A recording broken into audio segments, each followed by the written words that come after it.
in those accounts, at least 60% of those, in your view, would be public funds, that those monies were then used to pay for the expenses that you had incurred for the trips that you took Miss Willis on, the cruises, the Napa Valleys, the Bahamas, correct? Right? Yes, sir. Okay. And now, what you did is that when you signed on in November 1st of 2021, that's when you signed on to be counsel for the anti-corruption matters, right? Yes, sir. Now, as you know, in your engagement letter, it doesn't say that you're signing on and your scope of work is to work on the Trump special grand jury investigation, does it? No, sir. It says that you're signing on to work on anti-corruption, the anti-corruption unit matters, correct? Yes, sir. Matters with a plural, correct? Yes, sir. So in your contract, there is no specific reference to any specific case. Isn't that right? That's correct. Okay. Now, but you didn't sign on for the duration. There was a period, you have a contract, and then it would then expire, and then you would have a new contract, correct? Yes, sir. Now, of course, the extension that you received, the first one was in November of 2021, and then you filed, or excuse me, there was a renewal in November the 15th of 2022. Is that right? Sounds right. Oh, okay. Now, that was right after you got re-upped by Miss Willis, right after you took Miss Willis to Aruba. Isn't that right? On that November the 1st, 2022 trip to Aruba, and through November the 4th, 2022. Correct? What does re-up mean?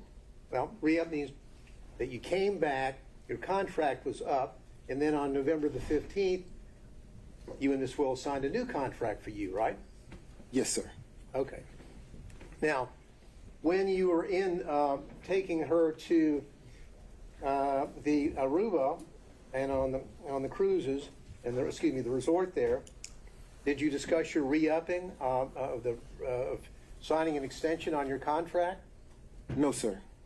But you make an excellent point. I'm glad you pointed that out. So the trip to Aruba, the contract was not in existence then. So you're saying that you were not Under contract. in your contract. Did you send any invoices in for work that you did after your first contract expired? No, sir. You didn't. No, sir. So when that expired, that was it. So and then you're saying that after the Aruba trip, you get re-upped with a new contract, correct? I signed a new contract. Yes, Now, sir. was there any modifications on that contract? Did you get an extension on the cap that you were limited on the first one? Were there any modifications at all, Mr. Willis? Excuse me. I've done that again. I apologize. I've been called worse. Wait, I'm sorry. I've been called worse. Now, were there any modifications on that? Do you have the contracts in front of you where you could? I don't have it in front of me, but I think that Birch is going to. Because I believe as the work gradually, as the time of the work gradually increased, the hourly cap would increase. In other words, starting out the investigation, it was impossible to anticipate the level of cooperation during the course of the investigation from some of the witnesses. So if you assume that there would be great cooperation with the witnesses in terms of interviewing and speaking and being voluntarily speaking with you, it doesn't take as much time. So after getting into it, realizing that most of the witnesses were not willing to speak or willing to turn over evidence or information, quickly you figure out that this is going to take a little more time than originally anticipated. And because of that, you have to compensate for those hours. And that's why there was a compensation on your extension? Yes, sir. The caps. A cap. Now, did Mrs. Willis, did Miss Willis review your invoices with you when you would submit them? Never. Did anyone ever question whether or not you worked 24 hours in one day and billed 24 hours in one day? I've never worked 24 hours in one day and billed 24 hours in one day. Okay. And I'm glad you asked me that question because I'd like the opportunity to talk about that. I think you should go ahead. So, if you look at that invoice where it says 24 hours in one day, it actually doesn't say one day. If you look at the top of the invoice, it says date completed.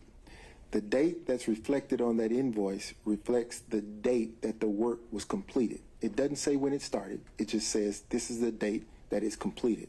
So if you go through the invoices, probably around the first 5 or 6, you'll see that that's the billing format.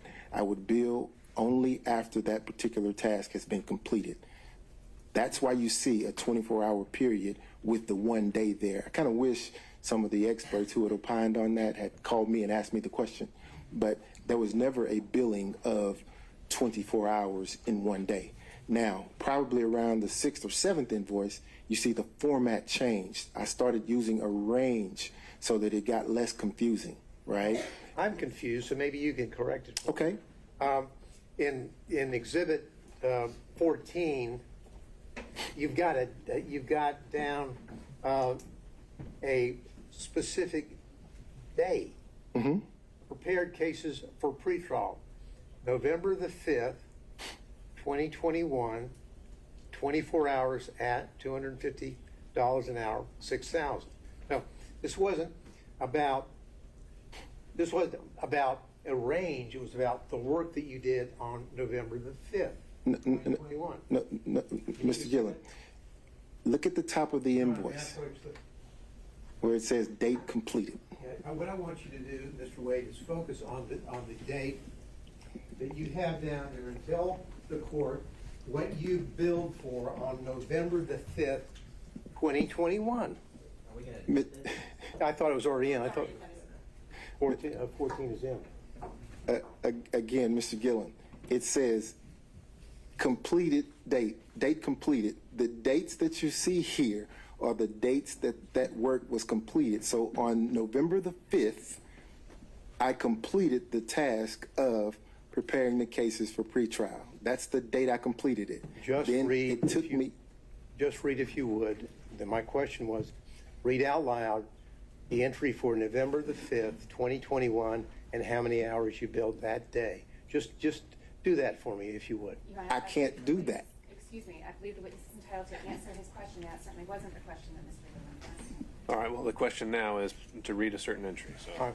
I just read into the record, Mr. Wade, on November the 5th, 2021, how many hours did you bill the citizens of Fulton County for on that day? Just read it out, please. I completed the task on November 5th, 2021. 24 hours was billed at $250.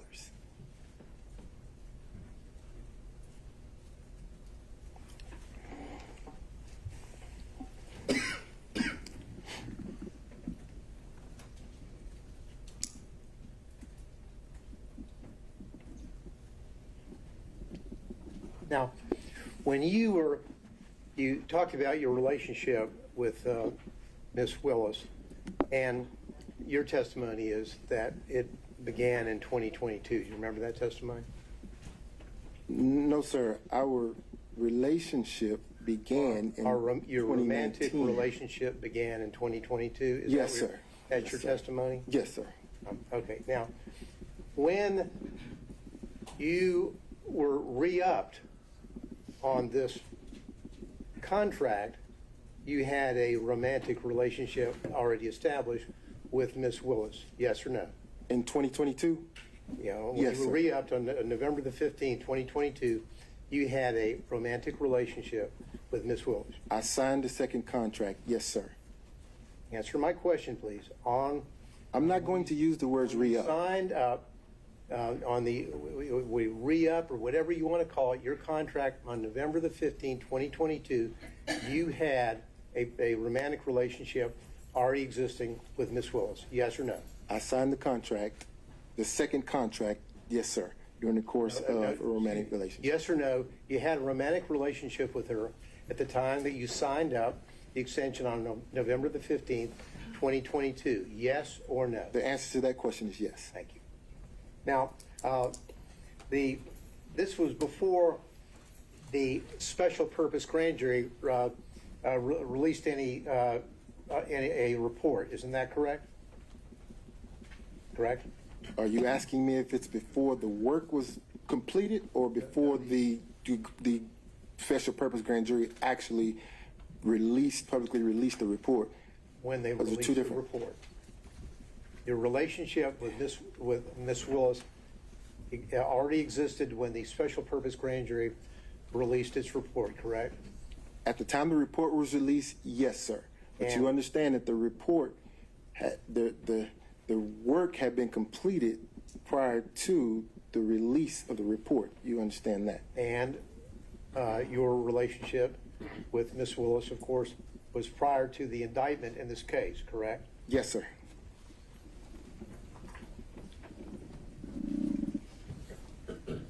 Your Honor, if I may just ask my folks over here whether there's anything I need to clean up on.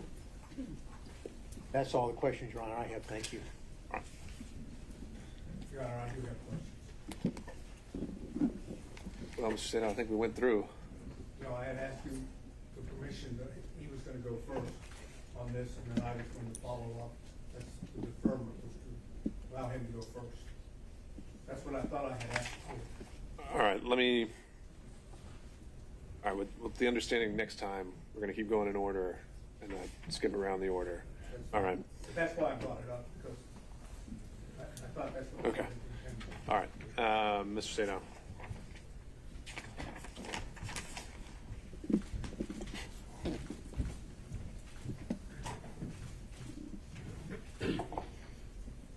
I'm going to try to keep my questions very specific. Yes, sir. Okay? Yes, sir. And I'm going to also, of course, try not to go back into specific questions that have already been asked. Okay? Yes, sir. When did your relationship with Miss Willis end? 2023. Can you give us an approximation of, not by date, but by month? Summer 2023. Forgive me. I'm a man. We don't do the date thing. Summer 23, I would say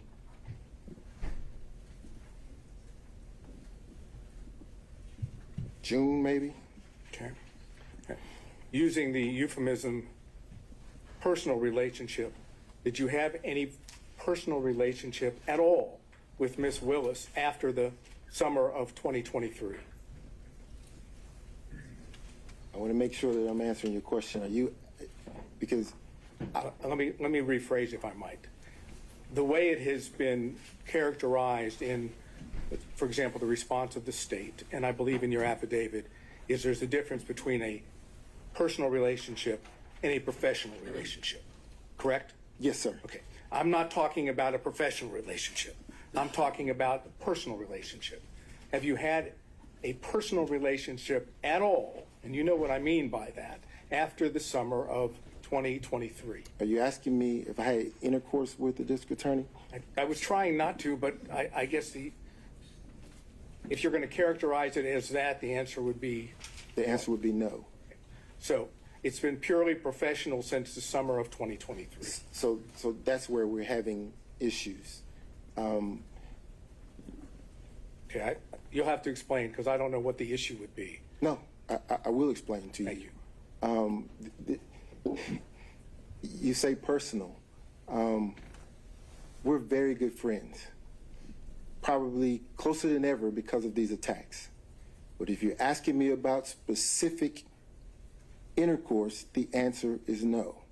How about if I change it from intercourse to romantic? No. Okay.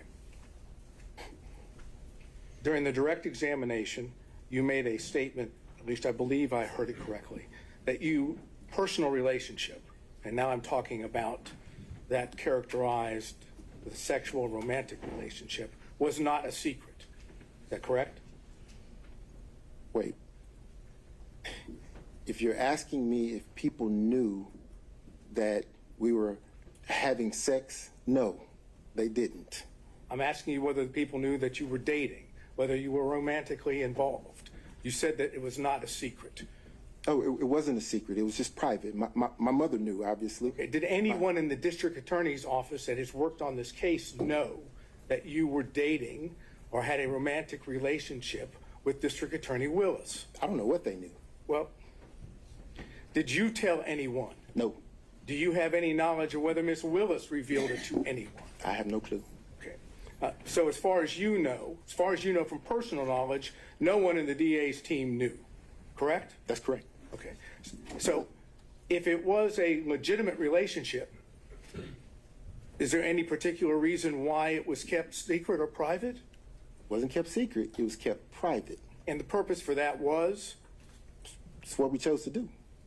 I'm asking you why, though, not just because you chose. Why, if you're dating someone, why keep it private? So, a few reasons. The first one is, and I want to say this respectfully in the right way, there are some people who are in the public eye who just don't like it, don't wish to be there. I have tried to have lunch or dinner with her publicly, and I can't count the number of people that would approach the table or would accost us as we're trying to walk into a restaurant and just have lunch or have a meal. It is not secret, it is private. We don't want the world asking questions or interrupting that time. So we weren't trying to keep anything a secret, Mr. Sadal. There's nothing secret or salacious about having a private life. Nothing. I'm not suggesting that there was. I'm asking the questions. When you went on the various trips that have been outlined by both Mr. Gillen and by Ms. Merchant, did anyone in the district attorney's office know that the two of you were traveling on personal trips together? To my knowledge, Mr. Sadal, no. Okay. And again, that was for privacy, according to your testimony. Privacy, yes, sir. Okay.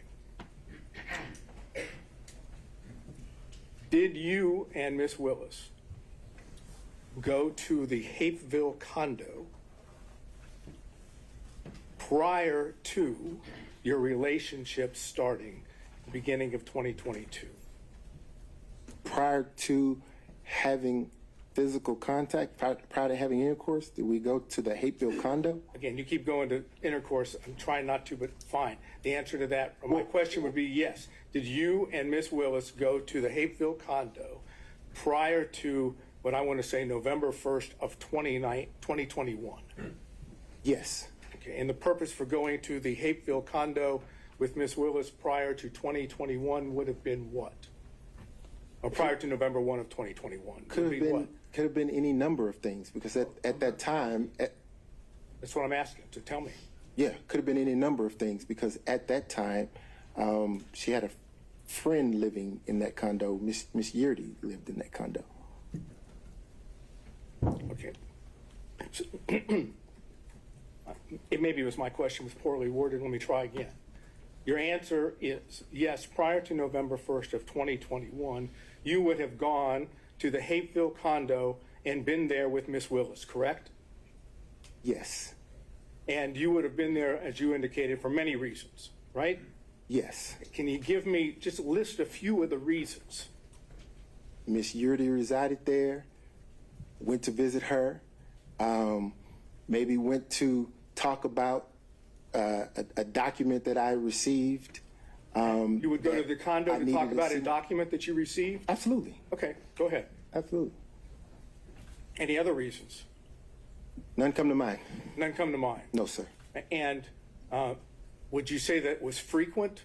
When I say frequent, do you think prior to November 1st of 2021, you were at the condo more than 10 times? No, sir. So it'd be less than 10 times? Yes, sir. So if phone records were to reflect that you were making phone calls from the same location as the condo before November 1st of 2021, and it was on multiple occasions, the phone records would be wrong? If phone records reflected that, yes, sir. They'd be wrong. They'd be wrong. Okay. Where did you live during that time period? The same place I live now. Which is not in Hapeville, correct? It is not in Hapeville. It is north of Atlanta, the city of Atlanta, correct? It is. Okay. And any other reasons why you would be in the Hapeville area on multiple occasions prior to November 1st of 2021? Let's see. The Porsche experience is there. I'm sorry? The Porsche experience is there. Okay, so that would have been one. Any other reason? Yes, sir. The airport is there. Airport in Hapeville. Yes, sir. Delta Airlines is Okay. headquartered there. Let's see. Restaurants there. Okay.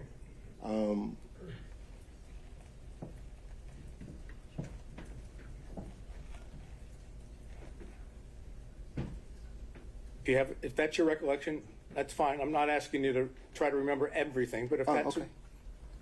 Okay. Did you discuss your affidavit filed in connection with the response with Ms. Willis? No, sir. Did you know, personal knowledge, whether Ms. Willis reviewed your affidavit before it was included with the response? I have no clue. So, as far as you know, personal knowledge, Ms. Willis did not know what you said in the affidavit. I didn't give it to her. That's what I said. You have no personal knowledge. No personal knowledge. And as far as you know, no one else has told you that she did or didn't. I hadn't asked anyone. We've kind of worked this up a little bit, and the numbers could be off. But according to our numbers, $10,000, give or take, would have been reflected on your credit card statements in connection with things of potential benefit to Ms. Willis, okay? I want you just to assume that. Assuming that there was $10,000 that you had on your credit cards, is it your testimony that Ms. Willis paid you back $10,000 in cash? I'm not asking about... Can I object? The characterization of $10,000 for Ms. Willis's travel, I don't believe is an accurate reflection of what the numbers, at least the summary that I've been provided by the defense, would reflect. I think that's joint travel. Is that right, Mr. Sater? I'm sorry. No, it's not joint travel. But all I'm trying to understand, I'll rephrase because I don't want to get bogged down on specific numbers. You would have received thousands of dollars in cash from Ms. Willis, correct? Yes, sir. Okay. And the thousands of dollars in cash from Ms. Willis, do you know, I'm not asking you whether she took it out of her pocketbook or she took it out of a suitcase. I'm saying, do you know the source of the cash? Just that, out of her pocketbook. Yes, sir. You don't know where she obtained the cash. I didn't ask her. And the whole time that she was paying you in cash, you never said, hey, why do you have this amount of cash? Why would, Mr. Sadow, in my practice, people come into my law firm all the time with cash. I never question where they got it. Yeah, but we're talking not about people that come into your law firm. We're talking about the district attorney of Fulton County who, I'm assuming, receives a paycheck. She doesn't get paid in cash. So, just like you assumed, I assumed she got it from her paycheck. I don't know. Okay. But of course, it's already been, and I'm not going to go back into it. You've not seen any records indicating withdrawals of cash from Ms. Willis at all. Why would I ask her? I didn't No, ask. sir. All I said is you haven't, right? No, sir. Okay. Now, can you explain why you filed for divorce one day after you were hired by Ms. Willis? You filed on November 2nd of 2021. You're hired on November 1st of 2021. Why the day after? You mean one day before? So You filed for divorce one day after you were hired, right? okay, I'll answer your question. Okay, please. So in 2015, when my wife had the affair, we had a conversation that we would divorce right then. Again, the better practice, at least for my children at the time was to stay in place until the youngest could graduate and matriculate into college. We did that. When she graduated, matriculated into college, at the time my wife had moved back and forth to Houston, to Texas. So she's in Texas. We take our child off to college. We come back to Georgia for a brief period of time. Divorce gets filed. She gets served. There we go. Now, the reason that date was selected. Yes, sir. That's what I asked. The specific reason that specific date was selected was because she was only in town for a brief. Your Honor, this is attorney-client privilege. Why he decided to file this? And why do you have the right to object on his behalf for attorney-client privilege? Because Well, I don't make a formal objection. All right, there we go. And I believe that he's already attempted to answer this question, and there was no privilege raised. So he's given a partial answer, and now he's about to finish that. So first of all, I don't think it's covered by attorney-client privilege, and I'll deal with that if you want me to. But otherwise, he's already answered part of it. So he doesn't get to say, now I'm going to stop. So, well, it was a long preface, but I don't think it ever actually got to what might have been at issue there. So if you can lay the foundation, we'll deal with the objection. okay. Take a step back, okay? You realize that an attorney-client privilege is the privilege of the client, correct? Yes, sir. And you, in connection with your representation, at least has been proffered to the court by Mr. Bradley, that it's up to you to decide whether you want to raise the privilege, right? Yes, sir. It's not up to Mr. Bradley. Yes, sir. So you have the power, in order to get to the truth of the matter, you have the power to waive the attorney-client privilege, do you not? I believe that's an inappropriate question. The privilege is there. Whether he uses it or not, it doesn't matter why. Mr. Sadow, I think if we're trying to get to the answer to your question, let's figure out whether it covers the question you were trying to get to. And if I may finish, and your position is you have no intention of waiving your attorney-client privilege, correct? That's correct. All right, so now, can you answer the question why you waited until November 2nd, the day after you were hired by Ms. Willis, to file for divorce? I can. Okay. So, again, Joycelyn had relocated to Texas, and she had been in Texas for months. She was only here for a brief period of time to drive my daughter's car back with her. And when she came here to do that, I was able to then get her served. Okay, so your answer as to why you waited until the day after you were hired by Ms. Willis, which would be November 1st, 2021, to file the complaint for the divorce on November 2nd, 2021, your testimony under oath is because your wife was here. But had not been here in October, had not been here in September, had not been here in August of 2021. She had been in Texas taking care of her ailing mother and your testimony, an aging father. So the first opportunity that I had after speaking with my lawyers to take care of that was the date it was filed and served, because she happened to be here. It had nothing to do with, that was purely coincidental, that contract. I understand it's purely coincidence, your testimony. Yes, sir, and understand that this was by agreement between she and I, she being my wife and I, that we would divorce when the children matriculated out, and that there would actually have been an agreement attached to the filing. It became apparent that the agreement wasn't going to happen, and things got a little contentious. So that's when the privilege will kick in, and I was forced to do it when I did it. Okay. So if I understood correctly, again, you tell me if I'm wrong.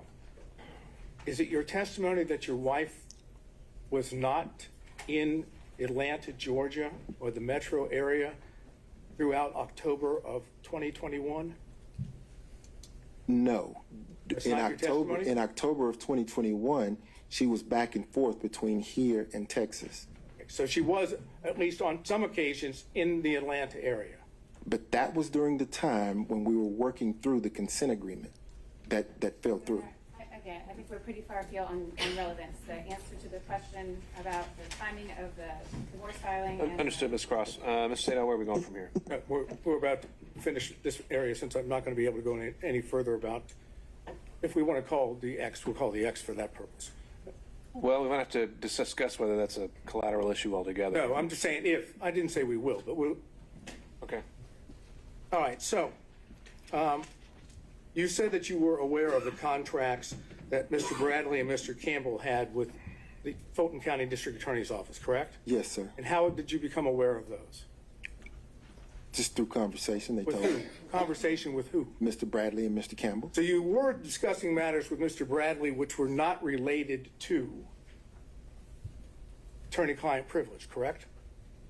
Related to the contracts, yes. Okay, but you were having conversations that would not, even though, if I understood correctly, Mr. Bradley was your attorney at the time, correct?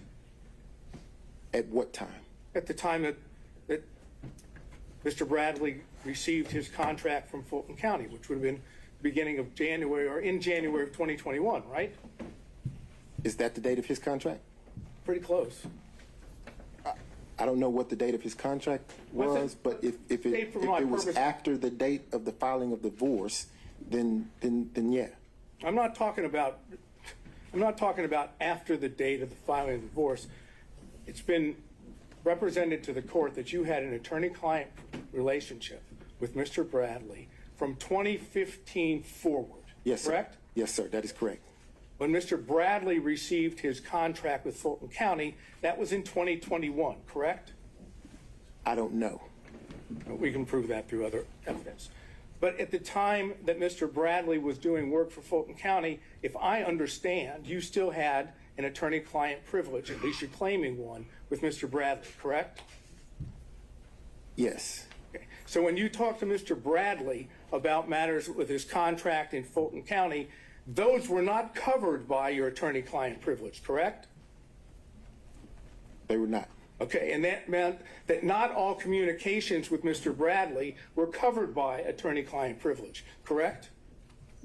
Well, those certainly weren't. Well, but my question was, not all communications with Mr. Bradley were covered by, at least as you've been represented to the court, by the attorney-client privilege, correct? Those communications were not. So there were communications outside of the attorney-client privilege, correct?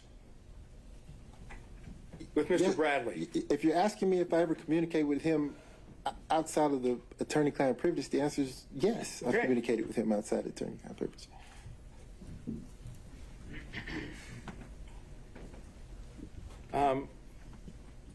Let's finish this up. And did you call it Roman number 4? Or just defense? Okay. In defense exhibit number 4, and Mr. Gillen went over with you your responses to certain interrogatories on May the 30th, 2023. Remember that? Yes, sir. Not going back into those. The words in the interrogatories are already in evidence, so we're not going to do that. But the ones that we've gone into, there were 2 of them. And your answer to both of those was none, correct? Yes, sir. Okay. Now, on January 25th of 2024, Yes, sir. you again were in a position that you answered those same interrogatories, the 2 that we're talking about. I can get specific if we need to, but as long as we understand we're talking about the same 2, Yes, right? Sir. Yes, sir. Okay. And they are in defense exhibit number 6, and they are interrogatories number 4 and number 5. Okay. Go ahead. No, I want you to be able to see it. So it's a defense exhibit number 6. I don't. I see you have 6 up there. I'm told that you have 6. Okay.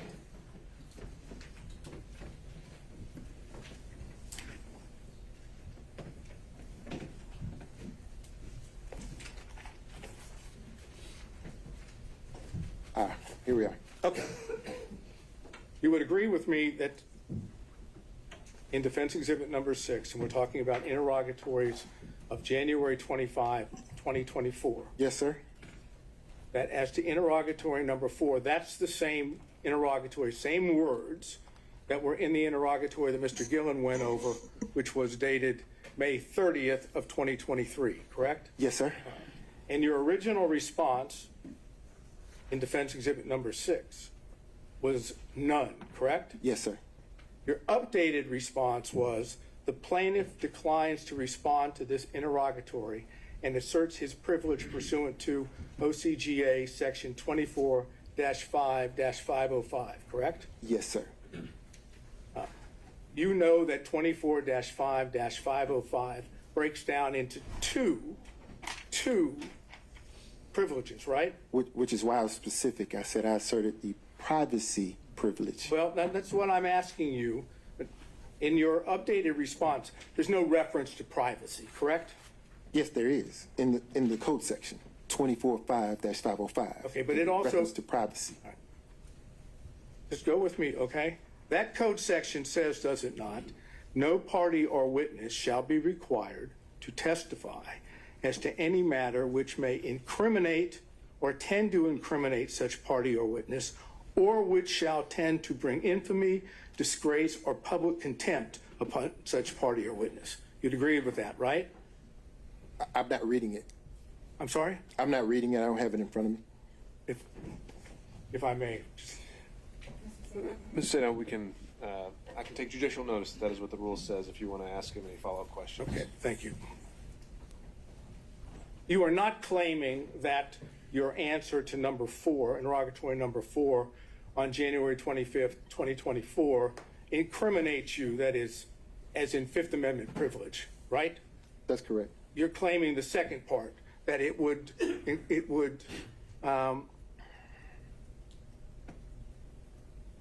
bring infamy, disgrace, or public contempt, correct?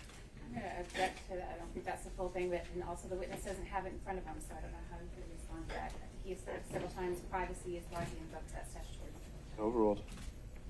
I'm claiming privacy. The privilege that you make reference to is to infamy, disgrace, or public contempt upon the witness, right? Or party. That's the section that you were relying on, correct? If that's what it says, yes, sir. Okay, well, I could show you, but I think the court has already indicated he can take judicial notice of the statute. So you assume that what I'm telling you is accurate, okay? Yes, sir. Okay. How would an answer of none bring infamy, disgrace, or public contempt upon you? So, as I explained in direct of Mr. Roman's counsel, the minute she elected to intervene into my divorce proceeding, I then started to understand the bigger picture, which was that all the attorneys in the election interference case were colluding with Joycelyn's divorce lawyer, and because of that, I said, privacy. I don't want my divorce proceeding to bleed into this criminal proceeding. I just didn't want that. So you raised a privilege, if I understand, that indicated that your answer would bring infamy, disgrace, or public contempt upon you, right? Your Honor, I'm going to object to the relevance of this. It's been asked and answered several times. Mr. Sato, where are we heading with this? I think I can finish that up by saying you didn't say none again. You asserted a privilege, correct? That's correct. Okay. And you did the same thing, did you not, with number 5? That's correct. That is, you didn't say none again, right? Correct. Okay. Is the answer to the interrogatory number 4, if you have it in front of you, is the answer none? Is that the truth? The answer is to that interrogatory is as I placed it at the time I responded, sir. I'm That's asking the you answer. now, is the answer to that interrogatory The answer none? is still privilege. All right. So he's apparently electing to apply the same privilege, Mr. Sato, to that exact same question. And I have a case which indicates that we can get beyond that if the court deems that appropriate. And to what end? To what end? Where? That the privilege actually does not apply and he must answer the question. And where does that get us? Even if he answers the question, hasn't he already kind of said everything he has to say about the nature of the relationship, how long it lasted, when did it end? No, I think it would prove, I think if he is forced or compelled to answer the question, he will either answer it falsely by saying none, or he answers it truthfully by saying yes, and then telling us what it is. That's what I believe. That's why I'm asking. But the interrogatory you're referring to, though, the question contained there, Two interrogatories, yes, sir. it's the entertaining one, it's whether there were other relationships, right? With a specific language that's in the interrogatories. Sure. Haven't you already covered that in all the other questions that we've had so far? But we have, but again, the court could, if I could require or compel an answer from him as to whether his answer would still be none, then we would know whether or not he was telling the truth. Now, if the answer is no, then obviously there was a time in the past where he was not. It simply requires him to now answer under oath what he refused to answer and claimed, what I might suggest is a bogus privilege, and that you can pierce that privilege because it's a material fact in connection with this case. Again, it's a call that Your Honor makes. I have the case law that says you can do that, but it's your discretion. Ms. Cross? Your Honor, Mr. Wade's been on the stand now for several hours, and he's been asked and answered very personal questions that I believe cover the issues. Mr. Acevedo is making an argument, and this is probably an argument to make for the later to the court and not a question to propound. So as I see it, the only relevance these interrogatories have to this case really whatsoever would be as either prior inconsistent or consistent statements. And to that end, I think the question has been put to him again and again and again. He's answered how he believes he felt his answer should be and why he answered a certain way. And as it goes to credibility, I think at this point we're arguing weight, and I don't really see the value in pushing this issue further. So, All right, well, just for the record, the case that I was going to refer to is State versus Wakefield at 324 Georgia Appeal 587. And specifically, let's see, it would be 590, in which they talk about this specific privilege. This is a 2013 case, and then they footnote to footnote 3. And footnote 3 says, there are times when the materiality of the evidence outweighs the testimonial privilege. And it goes and explains what that is. That's what I'm bringing up. And I see what you're saying, that we could say that you need to answer the question regardless of the privilege you asserted. At this point, though, I think we've covered that ground and we're ready to move on. Okay. Based on that, I have nothing else. Thank you. Okay. Mr. McCulloch, anything? On behalf of Mr. Floyd. Moving through defense counsel. Oh, I'm sorry. No, I'm looking behind you. Mr. McCulloch. Okay. On behalf of Mr. Floyd. He's elbowing you, sir. Okay. Mr. Cromwell. Nothing, Your Honor. All right. Ms. Cross. Thank you, Your Honor.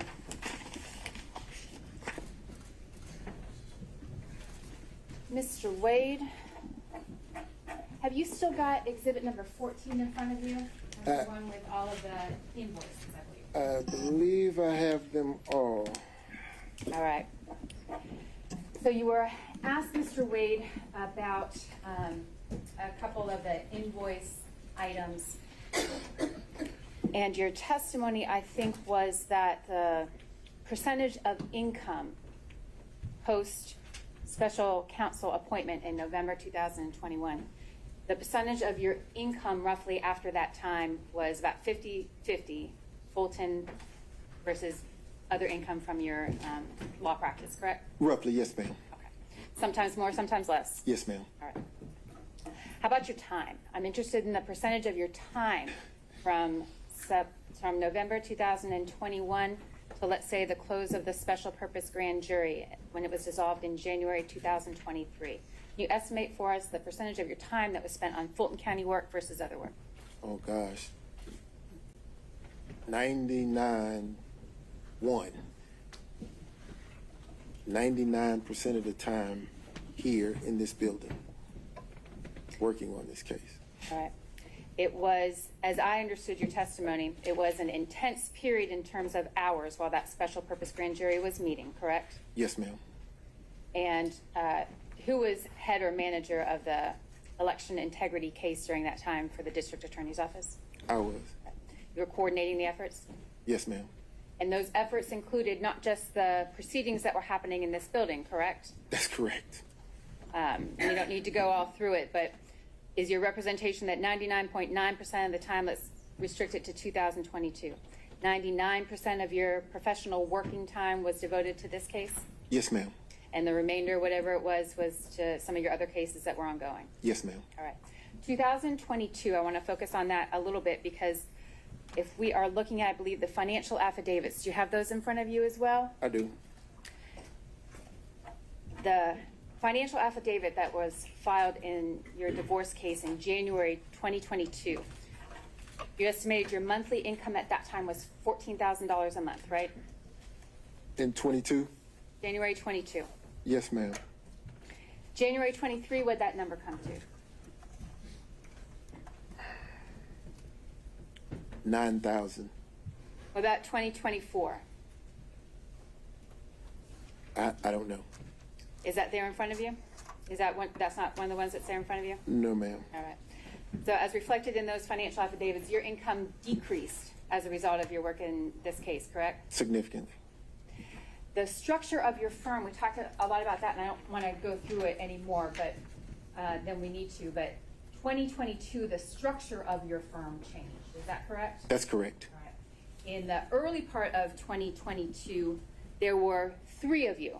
You and Mr. Campbell and Mr. Bradley, you split expenses. Is that right? That's correct. And you profit shared among yourselves, correct? Correct. Right. After Mr. Bradley left the firm, then there were just 2 of you, correct? That is the cause of the significant change. Yes, ma'am.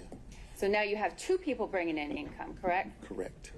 And one of those people, you, is spending almost all of your time devoted to this election integrity case, correct? Yes, ma'am. Right. And your income from this election integrity case is less than what it was the year before. Yes, ma'am.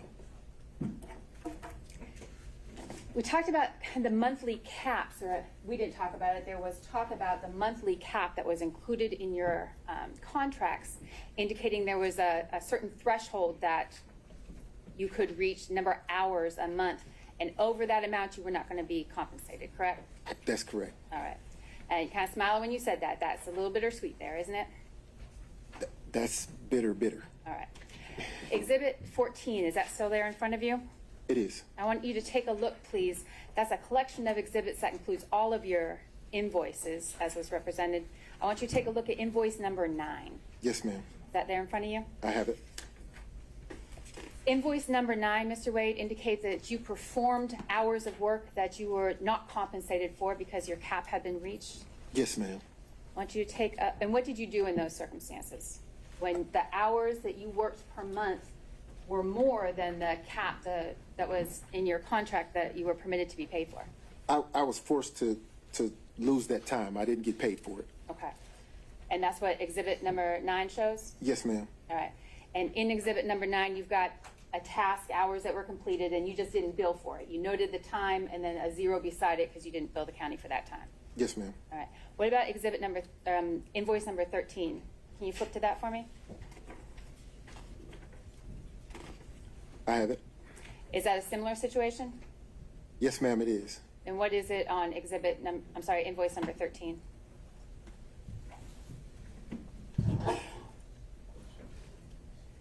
This invoice makes me cry. There's so many hours here that I worked that I couldn't get paid for. So. And you work those hours anyway, Mr. Wade? Oh, absolutely. This is not the type of job that you could walk away from just because you're not getting paid for it. I think there's some professional rules of responsibility to an attorney who's engaged in a case.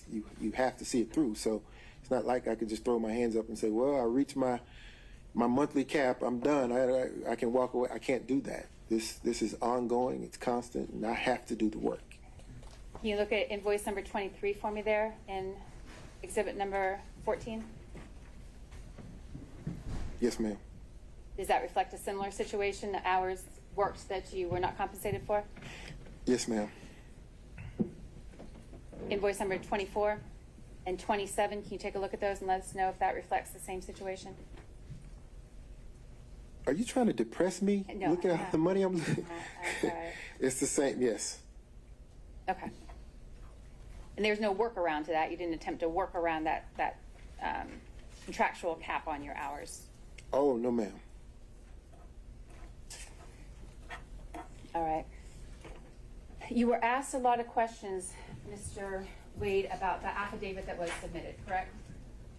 Do you recall those questions? I'm sorry, I'm stuck on this invoice. You know, if I was going to get a benefit, I'd like that benefit. That's the one I want. That didn't happen. That but, didn't happen? Okay. All right. And there was no renegotiating your contract to reflect that those hours should be paid or anything? No, ma'am. Okay. All right. Do you have your affidavit there in front of you? I do. The affidavit, of course, was attached to and provided in support of the state's response to Mr. Roman's motion, correct? Yes, ma'am. All right. And you prepared that affidavit. I did. You signed that affidavit. I did. All of the allegations and the representations in that affidavit are true. Is that right, Mr. Wade? Every one of them. Every one of them. You were asked a lot of questions about our line number 34. Can you turn to that for me, please? It's on page 4 of that affidavit.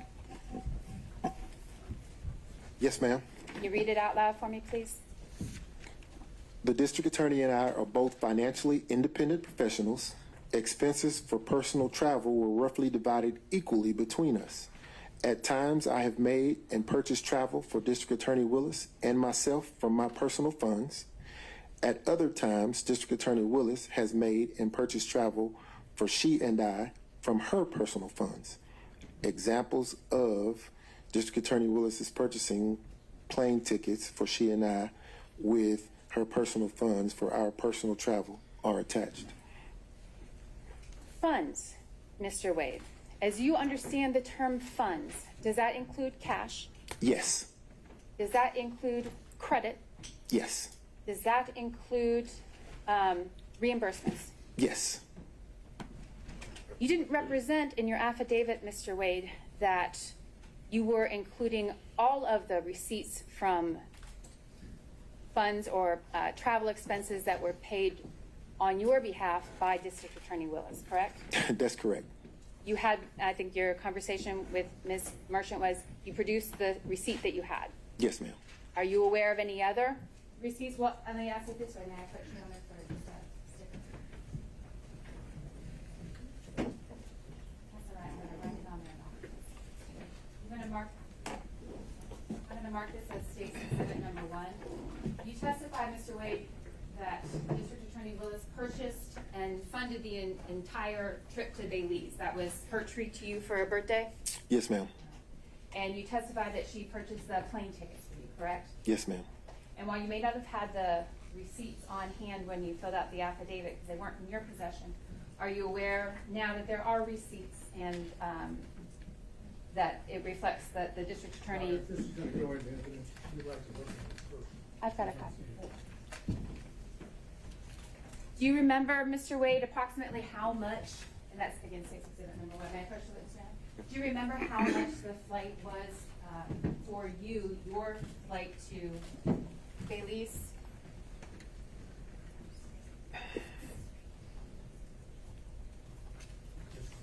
And if you don't, I'm not tendering it for you, so I'm just asking you to take a look at that and see if that refreshes your recollection as to the amount that that plane ticket cost that was extended by District Attorney.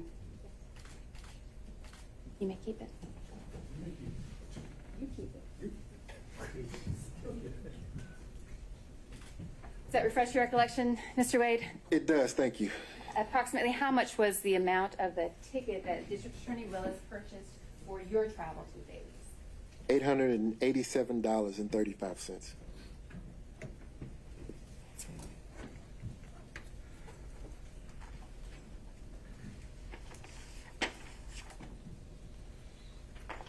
And I'm not tendering it, Your Honor, but I will leave it with the court reporter for reference and inclusion in the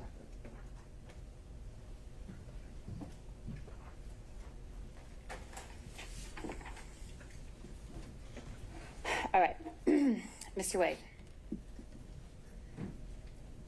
Your testimony here in court today, and consistent with your affidavit, was that the personal relationship, I think we've called it dating today as well, the personal or dating relationship between you and the district attorney began sometime in early 2022, March, I think was your testimony, is that right?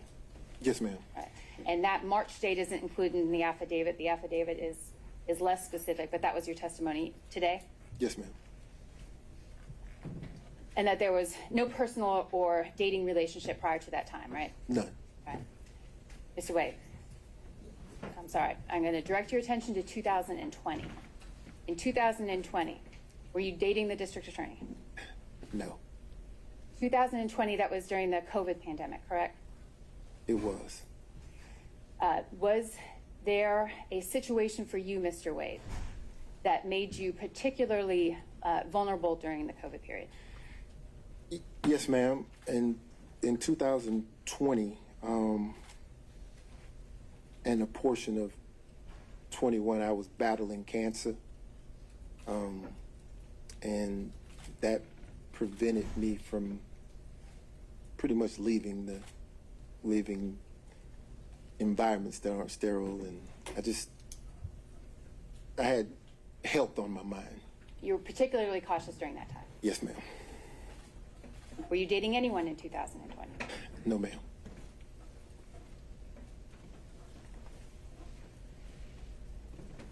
All right. Thank you, Mr. Wade. That's all I have. Ms. Merchant, recross on those points only. Yes, thank you. All right, Mr. Wade. The state asked you about how much money you're making now versus before, and you said you're making significantly less since you've started working for Fulton County, correct? Well, I did say that, but what we're talking about is because now at this point the splitting of the financial obligations in the firm are now there are 2 people carrying the weight of 3, so that would scale back on the amount of income, right? Amount of profit. Well, you're splitting the profits 50-50 though, instead of 1/3, correct? The profits, yes. Okay. So, but you did testify that you're making significantly less now. We heard about it for a few minutes. Significantly less now that you work for Fulton County, right? Yes. Okay. Would you agree with me that $236,000 is more than $184,000? Absolutely. Would you agree with me that $262,000 is more than $236,000? Absolutely. All of these years, despite you saying that you were a 3-way partner with Wade and Campbell and Bradley, and now a 2-way partner with Campbell, all of your corporate tax returns are filed in the law firm of Nathan Wade, though, correct? My returns, yes, ma'am. Yes, for your law firm.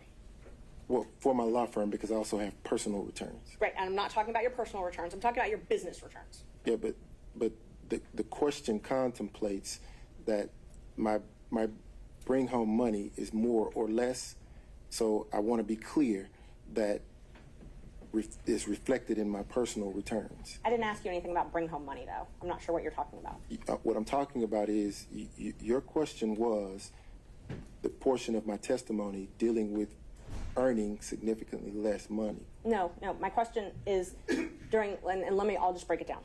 During 2019, you filed your business returns. I'm not talking about your personal. Your business returns for the law firm of Nathan Wade only, correct? I filed personal and business. Yes, ma'am. And even though you said you were partners with Bradley and Campbell later on, you filed your business returns not with them, but as a solo practitioner, correct? I see where we're going. There's a different return for that Wade, Bradley, Campbell entity. And I'm not asking about that. What I'm asking about is during the years 2019, 2020, 2021, and 2022, you filed a business return for the law firm of Nathan Wade. Yes, ma'am. And in 2019, you said that the law firm of Nathan Wade made $184,000, correct? No, I don't know. Does that sound familiar? Does that sound about like what you made in 2019 and reported on your taxes as a business law firm? If that's what's on the return, yes, ma'am, you're right. Okay, and I'm happy. I can bring those up. I've got one copy. I'm not planning on admitting them because they're tax returns, but okay. All right, may I approach, Judge? Okay. Thank you. So in 2019, gross profit for the law firm of Nathan Wade is $184,000, correct? Let's see. The second line, number 2, gross profit. Yes, ma'am. 184,824. Yes, ma'am. Okay. And then in 2020, you also filed Nathan Wade, attorney at law, and your gross profit was $230,000, correct?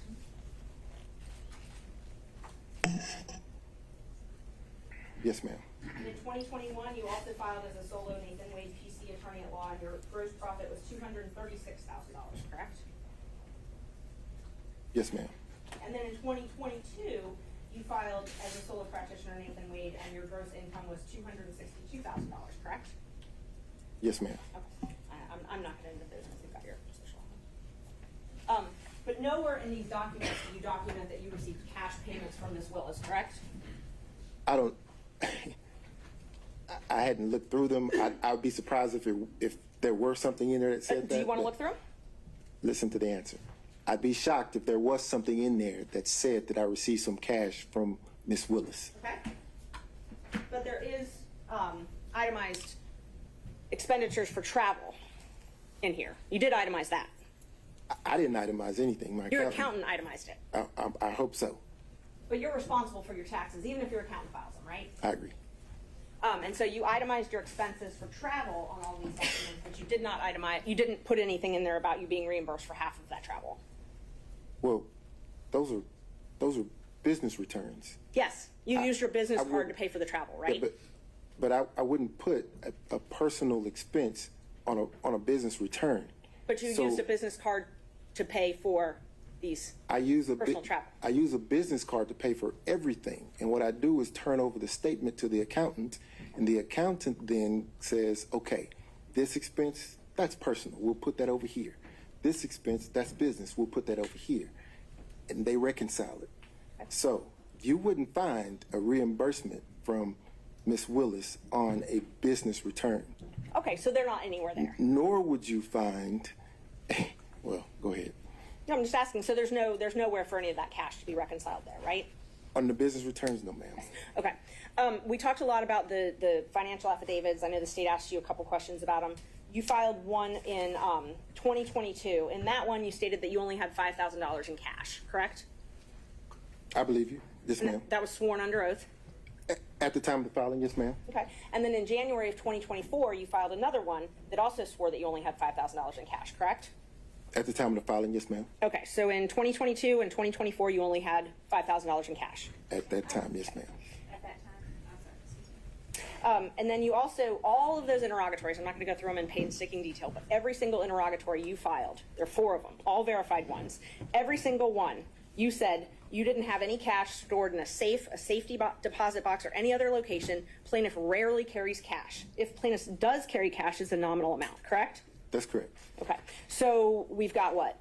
2021, you said you don't have cash. 2023, you said you don't have cash. Again in 2023, you said you don't have cash. And then in 2024, you don't have cash, right? So you're assuming that I received the cash and I stored it.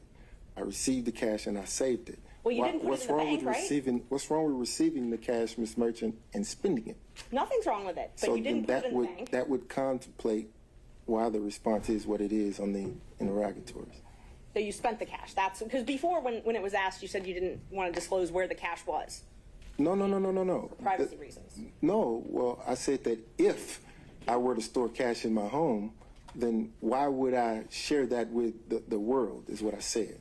I didn't say that I had some cash stored up in some place, because that's not the truth. And you've talked a lot about this, I split with a third, I split with half. From the check you received from Fulton County, July 15th, 2022.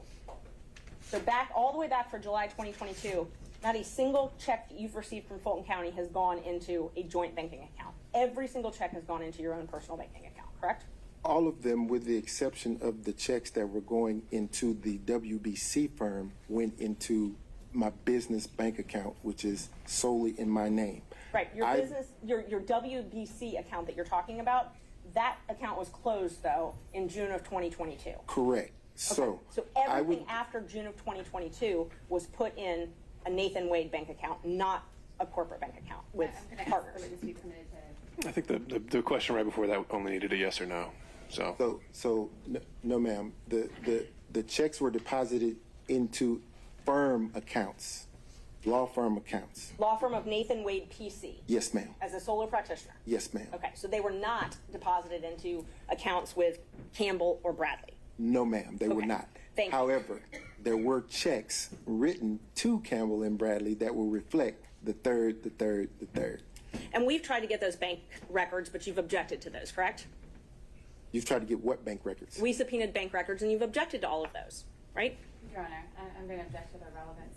It's relevant if he's saying he has all these records, but yet we've tried to get them, and he's trying to keep them from us, but he doesn't bring all of the records. And you can make an inference if there's law that says you can make an inference if some documents are within the party's control and they won't provide them, that there's an inference that they're not positive. Ms. Cross. Your Honor, there was no obligation for Mr.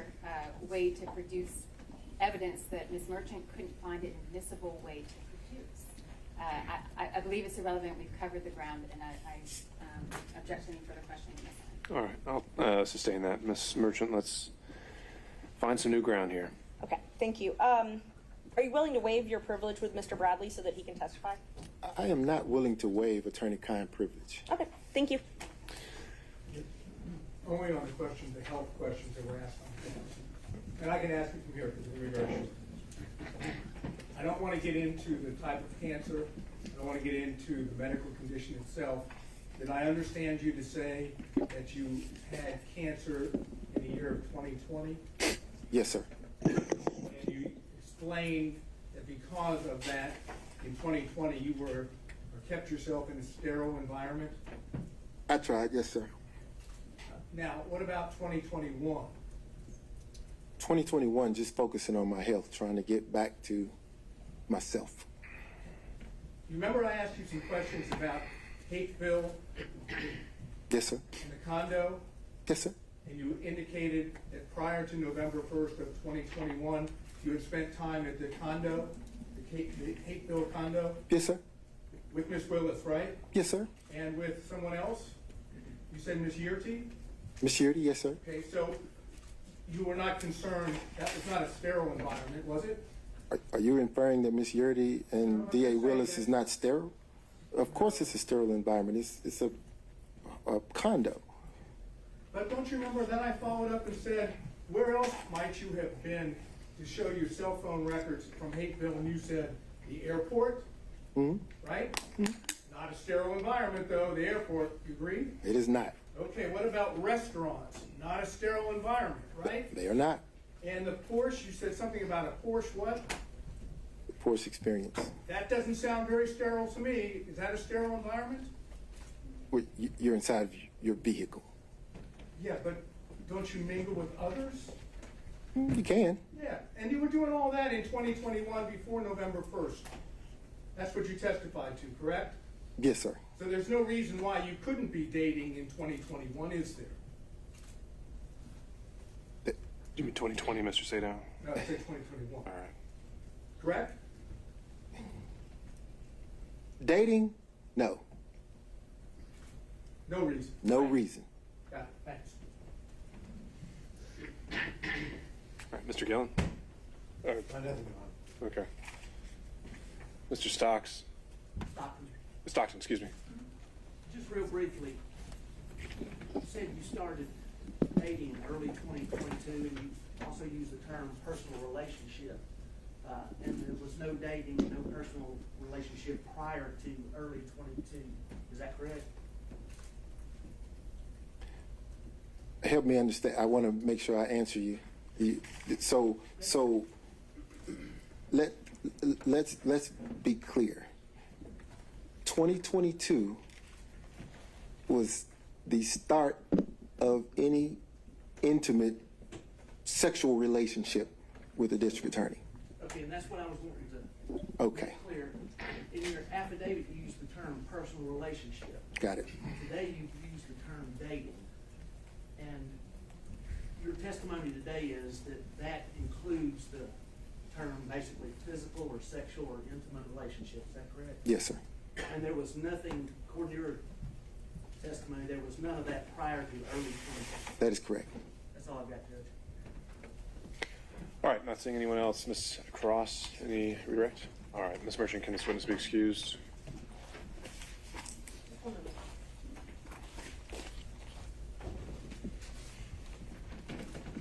Judge, we'd ask to keep him under subpoena. We might need him to come back after the testimony. All right. All right, you may step down, Mr. Wade, and please don't discuss your testimony with any other witnesses. She mentioned subpoena, Judge. Let me just say this. There was an inference made that I was somehow evading service of a subpoena. We can take that up. I don't think we need to have it on the record in this hearing. Understood, Bill. Thank you. All right, Ms. Merchant, any other witnesses? Yes, we would call Fani Willis. All right, Ms. Cross. Your Honor, I am going to object and remove to the motion to quash the district attorneys. There's been now lots of testimony from Mr. Wade. I don't believe that there can be a showing for the need for the district attorney to testify as well. For all of the reasons that were cited in the state's motion to quash initially, it's a tremendously high burden to call opposing counsel. I don't believe it's been met, particularly given the cumulative nature that would be the subject of personal details that Mr. Wade's not testified to. All right, Ms. Merchant, what do you think you can establish and have through the testimony of Ms. Willis? And let me start there. Conflict in the evidence, Judge. Now that how Mr. Wade has testified, there's a conflict in multiple different issues. I'll just go through all the major issues. The first one is the reimbursement issue. The cash, that opened the door in and of itself to Ms. Willis testifying. Well, what's the conflict there? That he testified that he didn't have receipts, but we don't know if Ms. Willis has receipts. So that's one issue. So we don't know. So there's no conflict. We just don't know. We don't right? know. Right? Okay. So it's a question, not a conflict. But what else do we That is a question. So, and there's a lot of different issues with different reasons. The first one would be the receipts. You know, whether or not these cash payments, if there's any cash payment receipts. The Belize trip, whether or not she paid for the entire thing in cash. Mr. Wade doesn't have knowledge of that. Couldn't remember a lot of things he couldn't remember. So now it goes to Ms. Willis, unfortunately.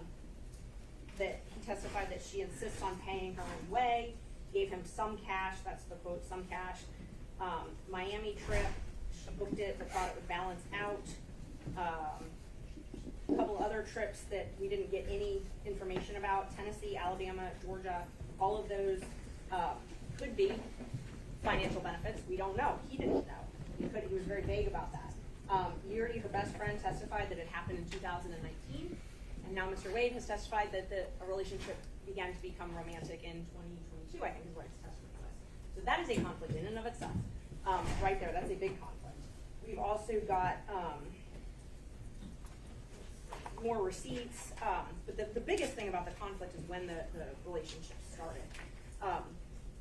He said he talked with Willis in the conference room after we filed our motion. He specifically didn't use the term cash in the affidavit, but he told anybody who would ask about the cash. And he specifically discussed this and the response. So we have a right to go over these issues. All right. So you've highlighted the areas you'd like to go into. I think the central question may be, what is it other than, I'm just really curious what she has to say, you have to put on the record. And so that's what I'd like to go through. Ms. Cross?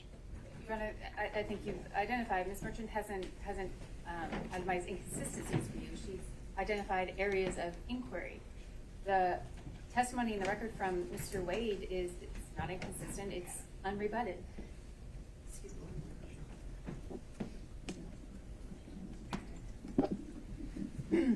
And so that I don't believe, given the testimony of Mr. Wade and the extent of the questioning of him, that there is any reason at this point to go into the district attorney herself.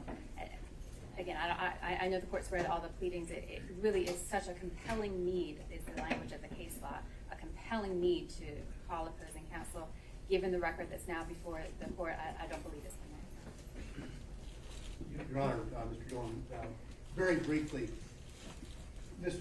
Willis needs to testify. Her best friend or good friend has directly contradicted the declaration that was made by Mr. Wade attached to the government's response.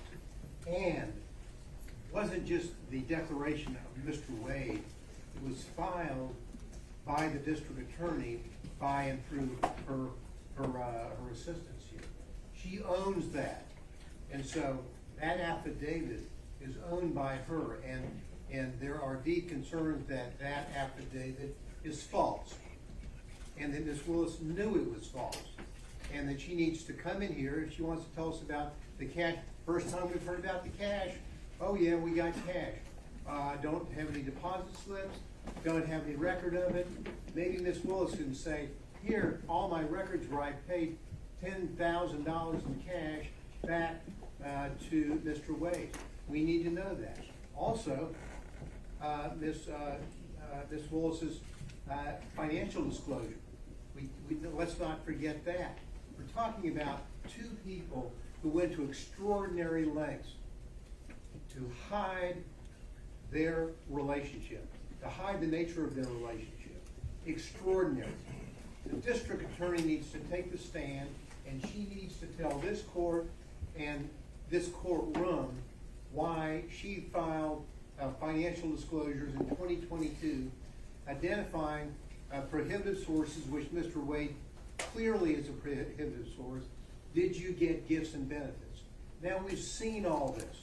We've seen the trips. We've seen all of the things that total up to around $10,000 in cash. Yet for the financial declaration for 2021, which was filed in April of 2022, and the financial declaration for 2022, which was filed in April of 2023, there is no listing of any gifts whatsoever over $100 from a prohibited source. It cries out for her testimony. She needs to be able to get up there and say, why didn't you tell on the disclosure form so that people will know the nature of the relationship between prohibited sources and the public official, in this case the district attorney, who happens to then make a decision to hire someone that ends up being paid hundreds of thousands of dollars, or his firm and him, and none of that is revealed. And the answer is, oh, it's unrebutted. He's explained it's all in cash. Let her get up, and let's, and obviously, we are advocates in our position, but that explanation of cash does not pass the smell test or the straight face test. She needs to go on the record. She filed this motion with his declaration. We've seen what happened here. Now, I'll just 2 or 3 more sentences. We need to have the full picture, as we've gotten through Mr. Wade, of his false interrogatory. Serious business for a lawyer or anybody.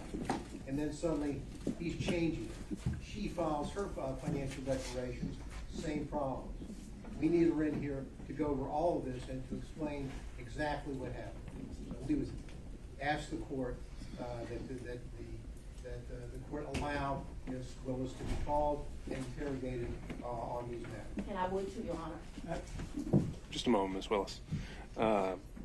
So, Ms. Cross, I don't know if you want to speak with Ms. Willis now. It's sounding like maybe they're withdrawing the objection to the motion. I believe the motion to, Or does Ms. Willis want to take the lead here? we'll draw the motion to quash Ms. Willis. Based on the, I'm ready to go. Okay, so the position of the district attorney at this point is that she's no longer contesting the subpoena. Ms. Merchant has called her as the next witness.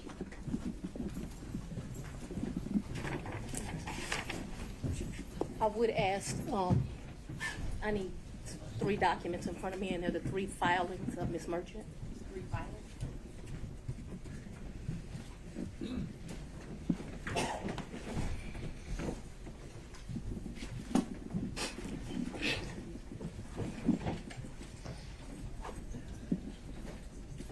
Does anyone have the 3 filings of Ms. Merchant? Does the court have the 3 filings of Ms. Merchant?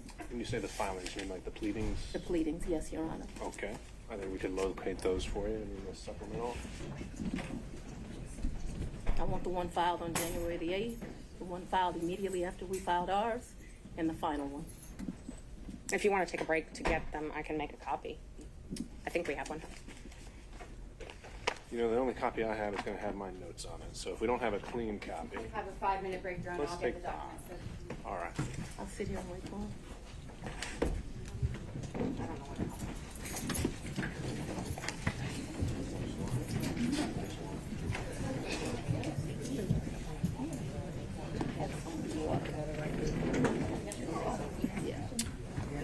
And did we elect someone who's actually making the copy? You've got it? Okay. Ms. Cross is doing it. Is there? I can.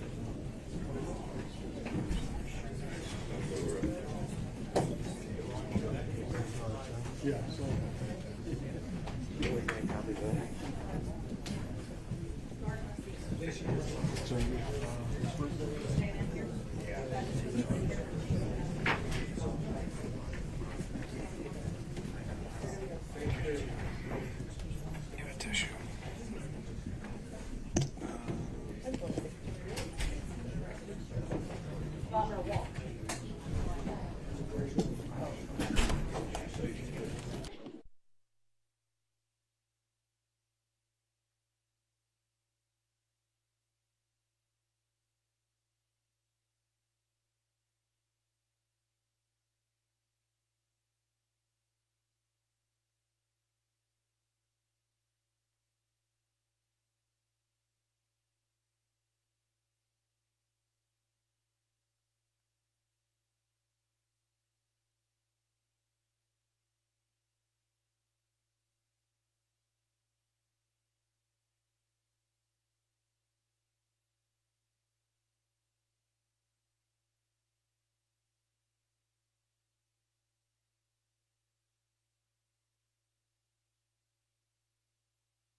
Thank you, Your Honor. I appreciate the courtesy. They should be here in just a second.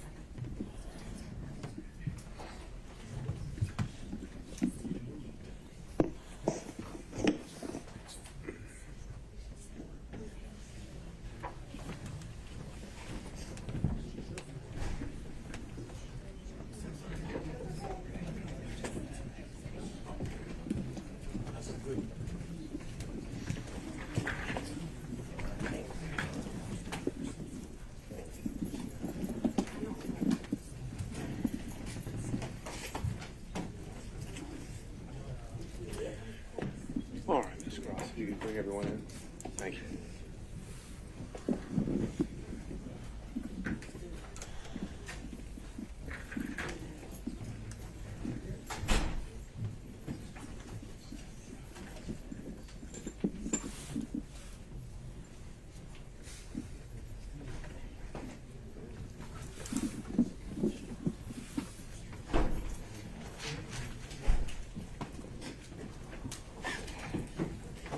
Do you swear me, Your Honor? You want Do to you, take that? if whomever would like to. We've got Deputy Scott usually. But let's go, wait a minute, let everyone get situated and then we'll go back on the record. Thank you. Sir, you have like tissue in here?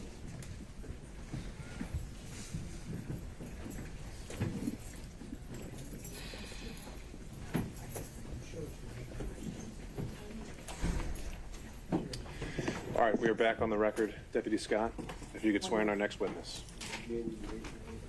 I would, and I do apologize. Anna, do me a favor. Put them on my knees, hold me the glasses. After you swear me, don't put them on my knees. If it's swear, you can go ahead and swear me, so I don't know what the court.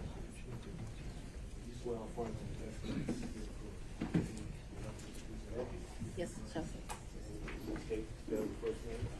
District Attorney Fani, F-A-N-I. Last name is Willis. Ms. Willis, how did you know to come into the courtroom right then? There were people, I was pacing in my office. Okay. And I heard someone yell, his testimony is done. It only made sense to me that I would be your next witness. And I've been very anxious to have this conversation with you today. Okay. So I ran to the courtroom.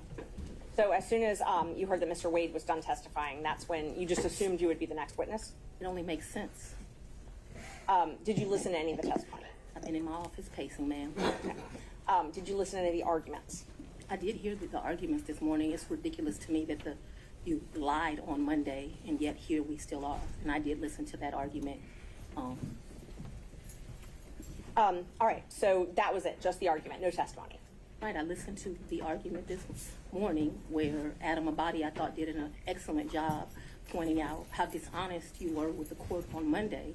And I'm actually surprised that the hearing continued, but since it did, here I am. Great. So let's talk about, first let's just talk about what you did in preparation for today. Did you meet with Mr. Wade at all? Once the motion was filed, did you meet with Mr. Wade and talk to him about the motion that I filed to disqualify you? On January, this first January motion? Yes. I don't know if you could say talked about. I probably had some choice words about some of the things that you said that were dishonest within this motion.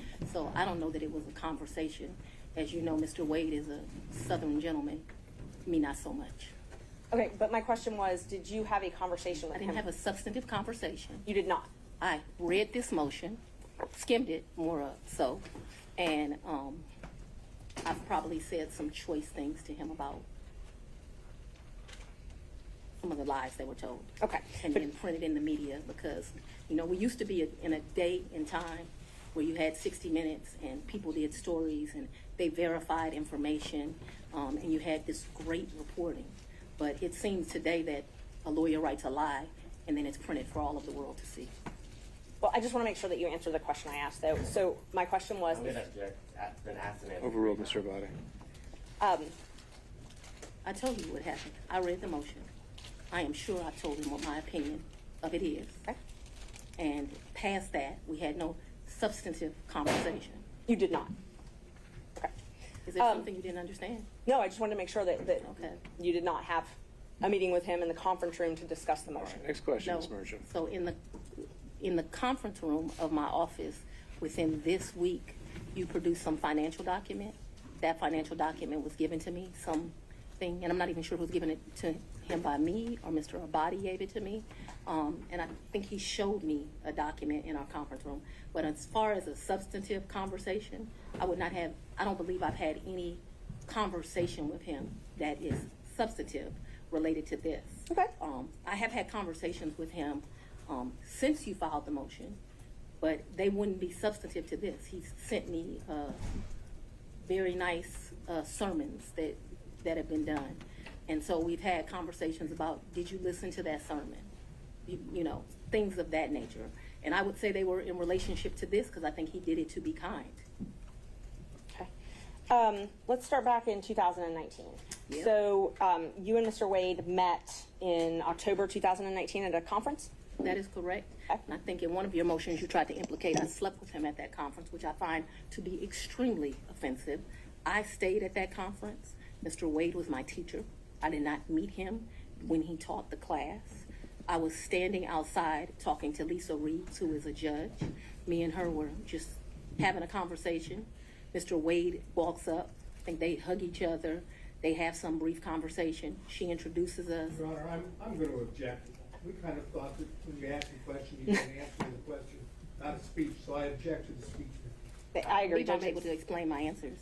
I believe she's able to explain her answer. And that's Ms. Merchant, that's okay. I can handle it. Ms. Willis, I'll ask you just listen to the answer, or excuse me, the question, and keep the answers confined to the question as best you can. I think you'll have more than enough ample opportunity on when the state is Well, able it's to ask highly follow-ups. offensive when someone lies on you, and it's highly offensive when they try Judge. to implicate that you slept with somebody the first day you met with them, and I take exception to it. All right. Well, Ms. Willis, you'll have the opportunity to explain all of that when it's the state's turn to ask more open-ended questions. Yeah. Ms. Merchant. Thank you, Judge. So again, my question was, you all met at that conference, though, right? We did the meeting. Okay. He, as I stated, he taught the class. I did not actually meet him when he taught the class. I walked out of the class, and I'm not sure if it was that exact class or we had went to lunch, but we were standing in the vestibule, like outside of the class. Me and Judge Reeves were having a conversation. She had worked at a law firm I worked at back in 1996. We're getting way afar. I mean, I don't mind her explaining her answers, but I literally just asked if they met at that conference. She's explaining how she met Mr. Wade, which was exactly the question asked by Ms. Merchant. These answers are more than appropriate. Ms. Merchant, if you want more concise answers, perhaps you could lead the witness. I will. Thank you, Judge. Isn't it true that you met Mr. Wade October 2019 at a judge's We conference? haven't gotten to the point where Ms. Willis should be treated hostile in this situation. I think we Well, have. I'm Mr. very much Abadi. want to be here, so I'm not a hostile witness. I very much want to be Not here. so much that you're hostile, Ms. Willis. It'd be an adverse witness. Your interests are opposed to Ms. Merchant's. Thank Ms. you. Merchant's interests are contrary to democracy, Your Honor, not to mine. All right, let's Judge, proceed. I would just ask that We can keep things moving. Ms. Thank Merchant, you. next question, Thank you. please. Okay, so we've confirmed when you met. After that, isn't it true? No, I need to explain this, and I think I get to explain my answers. When I met him, Judge Reeves introduced us. He handed me his business card. I'm unsure if I handed him my business card, but we exchanged information. He said, if you ever need any help, give me a call.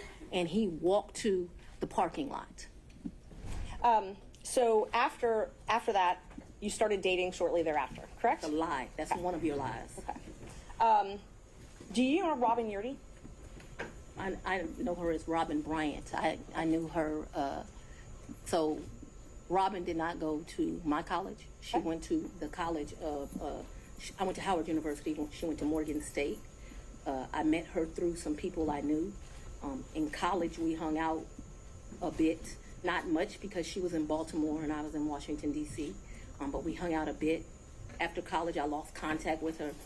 I probably didn't see Robin again until maybe 7 or 8 years ago, a chance meeting here in Atlanta, but we did not have a consistent relationship from when I left college and came to Emory Law School here in Atlanta. But 8 to 10 years ago, just by happenstance, I ran into her. So and she was in Atlanta. You have been friends with Robin for 30-something years.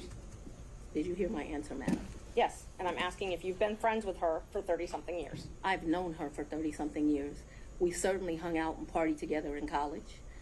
She was from the D.C. area. She would come home, we'd party together. Wasn't close, but she was certainly in the girlfriends that party together. And then, like I said, I ran into her about 10 years ago in Atlanta, Georgia.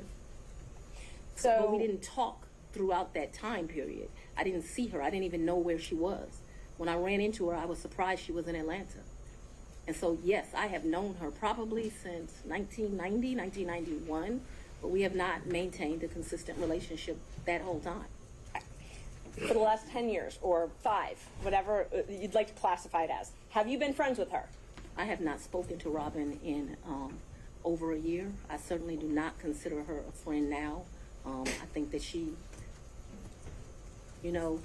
there's a saying, no good deed goes unpunished, and I think that she betrayed our friendship. So let's narrow it down, the timeline now. So my questions are going to be from the time period of 2019 until she no longer was employed for you, the last time you all talked. So all of my next questions are just focused on that time frame, okay? Yes, ma'am. Up until she left your office. Yes, ma'am. During 2019, you all were friends, correct? Yes, we knew each other in 2019. During 2020, you all were friends, correct? We were friends during that time period. During 2021, you all were friends, correct? Yes. Okay. And such good friends that when you needed a place to stay, you asked her if you could take over her lease. That's a lie. You did not move into her apartment? I did, but that's not the way you characterize it is wrong. I asked if you could take over her lease. I did not ask if I could take over her lease. Did you move into her apartment? I moved into her condo in April of 21. But the circumstances around that were that Robin met her husband. They wanted to move into another and separate place. She wanted to get rid of her condo. My father was living with me at the house. Because of this case and because of my stance on gangs, my life was being threatened regularly. My father urged me to leave our home.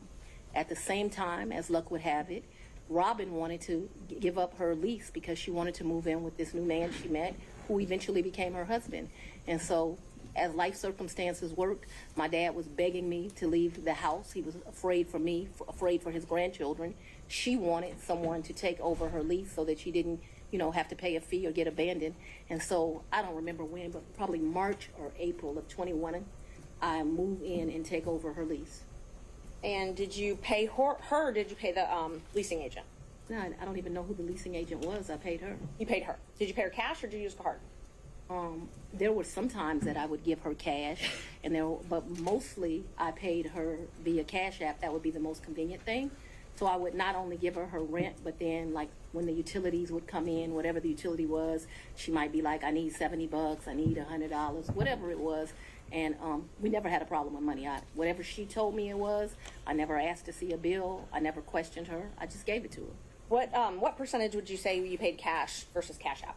Oh, the vast majority was Cash App. I don't know what percentage. I'm not going to guess that. But the vast majority was Cash App. But there would be times she would say, this bill came in at $70. Here goes $70. Did you have a monthly rent amount that you paid her? I can't remember. It was $1,500. I can't remember what it was. And it would vary, which I don't understand to this day. But like I said, I never questioned her. When did you move Whatever out? she said it was, that's what I paid. When did I you move out? abruptly moved out in February, either late January or early February of 22. Of 22. Yes, February ma'am. 2022, is that what you said? February of Yeah. 22. I believe it is January, but I paid her half the rent of February of 22 is what I remember. And because I was offering to pay the whole rent, even though I didn't live there, I didn't think it was right.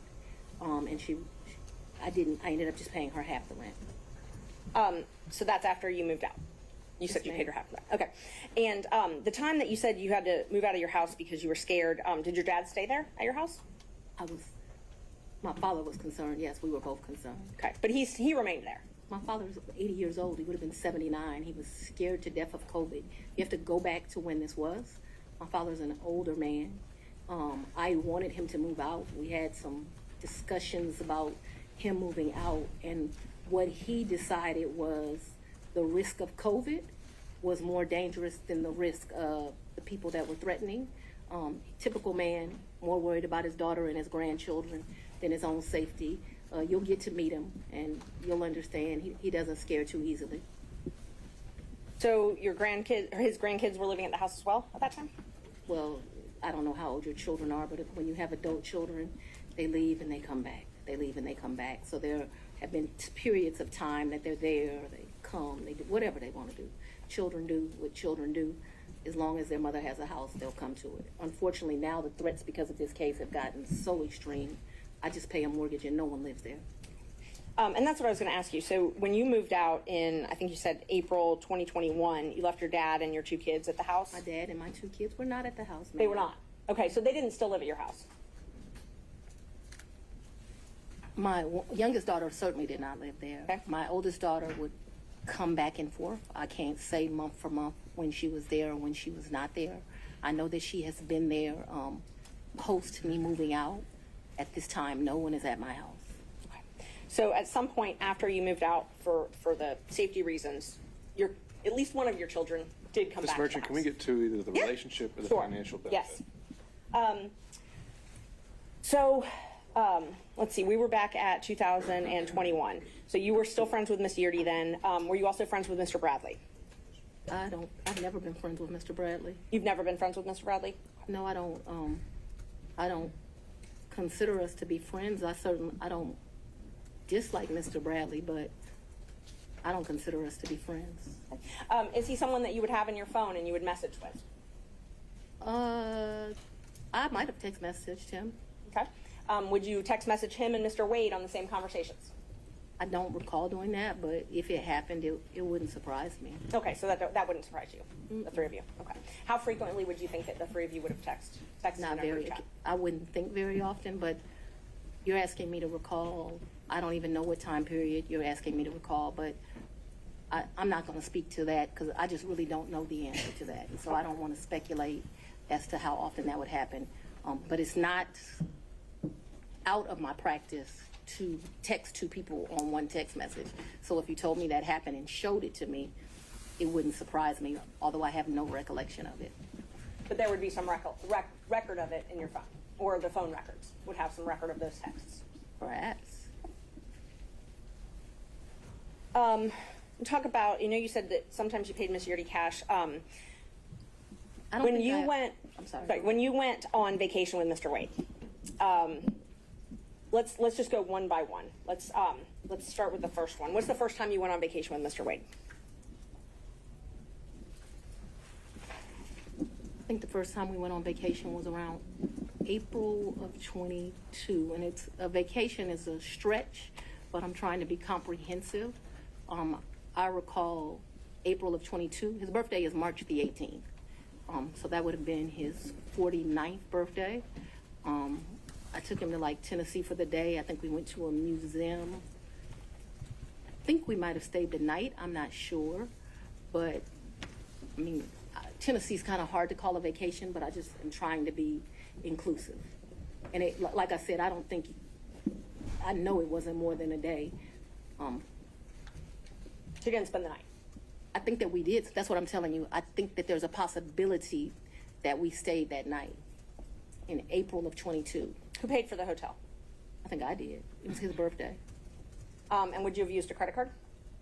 Probably maybe a debit.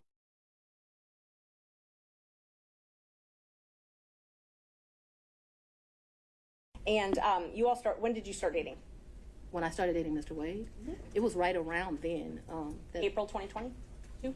22, yes. 2022. It was around then. I don't know, like, you know, it's not like when you're in grade school and you send a little letter and it says, will you be my girlfriend, and you check it. I don't know the day that we started seeing each other, but it was early 22 is my recollection. Okay, early 22. And you all went to Florida on vacation as well? I don't recall going to Florida on vacation with him. You never went to Florida with Mr. Wade? When we went to get on the cruise ship, we went to Miami. Okay, that's the only time that you went to Florida with him? I think we went to Miami and spent the night. That's my recollection. Okay. I think we spent one night so that we wouldn't miss the ship. That's my recollection of our Who paid for that hotel? In Miami? Mm-hmm. I don't remember that. And how'd you get to Miami? We would have flown. And we've done that, so that I'm clear, we've done that twice. I think one time we stayed, and I honestly can't tell you, did we stay when the ship left or did we stay when the ship came back? I also can't tell you, so there's 2 cruises out of Miami. There's one that's in that October time period that was with his mom. And then there was another that was a New Year's Eve trip. I know I paid for the New Year's Eve trip because the tickets were $697 each. And I thought this is ridiculous that the tickets are $700 to go to Miami. But when you travel during New Year's Eve, you know, they get you.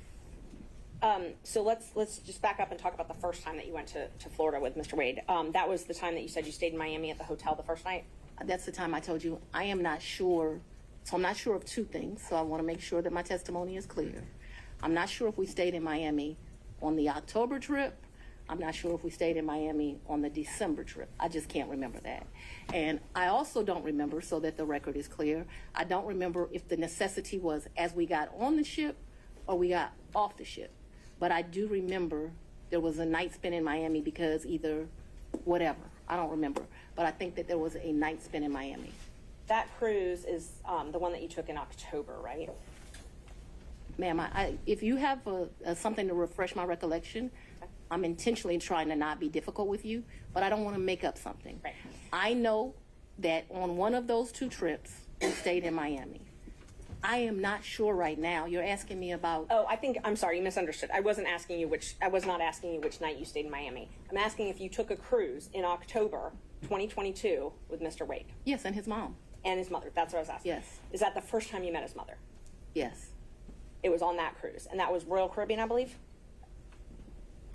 I honestly don't remember what ship. I know we've taken 2 cruises. I don't know what the ships were. But he paid for the flight and the cruise on Royal Caribbean that time. So yes, he paid. He is the original one that does it. He has something called, Mr. Wade is a world traveler. I'm not as versed as him. He's been to 6 of the 7 continents. And so he has both a personal travel agent and he also has a cruise travel agent. I don't know anything about either of those kind of travel agents. So he is the one that would book the travel, but we need to be clear when we're talking about just because he booked it doesn't mean, like, I don't consider him having taken me any place. Let me just be honest. The only point that's ever taken somebody someplace is for his 50th birthday. I consider that I took him to Belize. And I took him to Belize because, I don't want to discuss his personal business, but I'm happy Mr. Wade is still here with us. And I did 50 big, very big. So still on that October Royal Caribbean cruise, even though he had a travel agent. I'm sorry? If you do me a favor, I don't know what cruise ship, what time. So if you'll help me and say October cruise with Mama or the New Year's Eve trip with his sisters, I'll be able to, we can communicate. I just don't know what ship. October cruise with Mama. That's what I'm talking about. Yes. He paid for the cruise and the flights for that trip. So he called his cruise agent and he booked that through them. because he has a cruise agent. Right. He also has a regular agent. I don't know the cruise agent's name. So I wasn't asking about his travel agent. I was just asking but if I'm he trying paid to, for those. He did not, though. Okay. Because the reason I consider that he did not is I gave him his money back. And I was about So to ask that. But initially, he paid for that. Yeah, he called his cruise agent. Like, I think they have his card on record. They do whatever. Okay. So initially, he paid for the cruise and the flight to Miami and the Royal Caribbean cruise. And my understanding of that October cruise is like it was a package the lady did for him. Okay. And I'll get to the reimbursements and all that. I'm just trying to confirm he paid for the flight and the cruise in October. And I think that when you say things that way, I want this record to be Initially. abundantly clear that he calls his travel agent, he calls his cruise agent. They do whatever he tells them. He's like on a first name basis with these people. They do it, and then he tells me how much it is, and I give him the money back. I don't, just like you're asking me about the money with Robin, I don't do my friends like that. So if you tell me it's a G, then you're going to get $1,000. Whatever it is, I didn't ever make him produce receipts to me. Whatever he told me it was, I gave him his money back. Isn't it true that he paid for the cruise and the flight on his credit card? I'm not asking about reimbursement or after. He used his credit card to buy the cruise and buy the flight, correct? I have no idea how he paid for it, Okay. if it's a credit card, if it's a debit card, but certainly he called his cruise agent. You know, like how many people have a cruise agent? He calls his cruise agent, tells them where they want to go. They tell him what's booked. And you have to remember, he paid for, that initial was me, him, and his mother. And then after that cruise, you all flew to Aruba and spent a couple days in a hotel there, correct? Right, and his mother was not happy He that we left her initially behind. paid for that. He initially paid for that. For Aruba, yes, ma'am. So let's talk about both of those. I know he initially paid for it. Did you pay him back?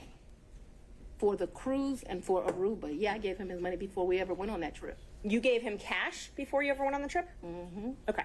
And so when you got cash to pay him back on these trips, would you go to the ATM? No, lady. You would not go to the ATM? No. Okay. So Fulton County pays you direct deposit, I assume? Yes, Fulton Okay. County and the state of Georgia both pay me direct deposits. Okay. So the cash that you would pay him, you wouldn't get it out of the bank? I have money in my house. You have money in your house. So it was just money that was there. When you meet my father, he's going to tell you as a woman, you should always have, which I don't have, so let's don't tell him that. You should have at least 6 months in cash at your house at all times. Now, I don't know why this old black man feels like that, but he does. When we were growing up, my daddy had 3 safes in the house. So my father's bought me a lockbox, and I always keep cash in the house. Now, I don't do it to the degree that my father would do it, so he would probably be ashamed with me, but I always have cash at the house. That has been, I don't know, all my life. If you're a woman and you go on a date with a man, you better have $200 in your pocket, so if that man acts up, you can go where you want to go. So I keep cash in my house, and I don't keep cash as good in my purse like I used to, because I don't go on many dates, but when you go on a date, you should have cash in your pocket. So my question was, where did that cash originally come from, if it didn't come out of the bank? Cash is fungible. I've had cash for years in my house. So for me to tell you the source of when it comes from, when you go to Publix and you buy something, you get $50, you throw it in there. It's been my whole life. When I took out a large amount of money on my first campaign, I kept some of the cash of that. Like, to tell you I just have cash in my house, I don't have as much today as I would normally have, but I'm building back up now. So you just put money in. It's a very good practice. I would advise it to all women. So you can't identify when you came into this cash or where the cash came from? I didn't say I couldn't identify it. No, nobody gives me anything. I am sure that the source of the money is always the work, sweat, and tears of me.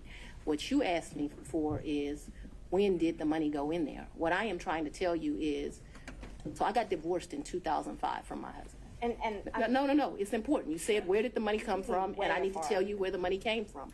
And so for many, many years, I have kept money in my house. That money in my worst days has probably only been $500 or $1,000. At my best days, I've probably had $15,000 in my house at cash. At all times, there's going to be cash in my house or wherever I'm laying my head. The money that you paid Mr. Wade, the cash, in October of 2022, you do not know where that money came from. I do know where it came from. It came from my sweat and tears. Do you know which job it came from? Did it come from Fulton County or did it come from a private job? It came from, what are you talking about?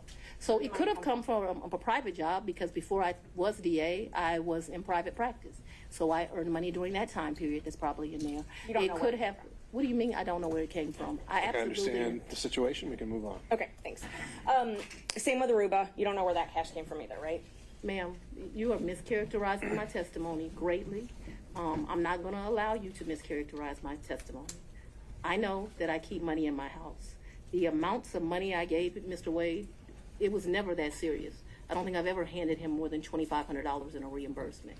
So we're not talking about $20,000 in cash. I don't have $20,000 in cash right now. The most I ever gave him, I know I gave him $2,500 when we went to Belize because we went to one hotel and then we went to a second hotel. That $2,500 I actually gave him while we were still in Belize. I know that the Aruba trip, the one that you described with his mom, I think I gave him about $2,000 for that trip for like total. His mom went to Aruba with you? The Aruba trip. So I consider that to be one trip. So we got off of a cruise ship and then we went to Aruba, which is why I cannot remember is that the time that we had to stay in Miami to wait for the flight for Aruba. So I consider that one trip, but we didn't like come back to Atlanta and leave. We flew down to Miami. We got on a cruise ship. We spent a couple of days with his mama. We came back to Miami. When we came back to Miami, either that day or the next day, we flew to Aruba. We spent a few days in Aruba and we came back. That was really one trip. Even though we went two places, it was one trip. So let's talk about the California trip. Napa. Is that when you were moving your daughter out to California? When you all went, or did you have two trips to California? My daughter doesn't live in California. Did she ever live in California? I'm not discussing to you the location of my child. So how many times did you go with Mr. Wade to California? Once. And you all stayed in Napa Valley and he paid for the plane tickets and the hotel? He paid for the plane tickets and the hotel. And what did you pay for on that trip?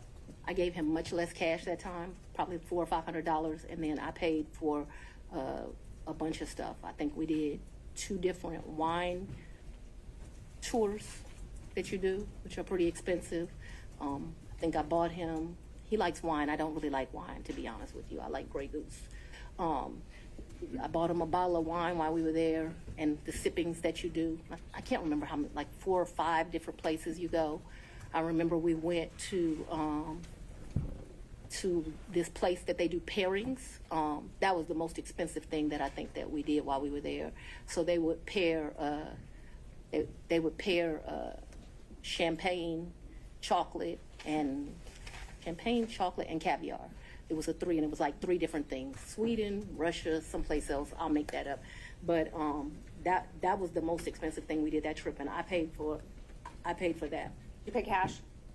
For us doing that? Mm-hmm. Yeah, that trip did not cost me a lot of money. I might have took like $750 in cash on me because we weren't gone very long. I'd only asked if you paid in cash. I don't need to know the amounts. When I travel, I always take cash.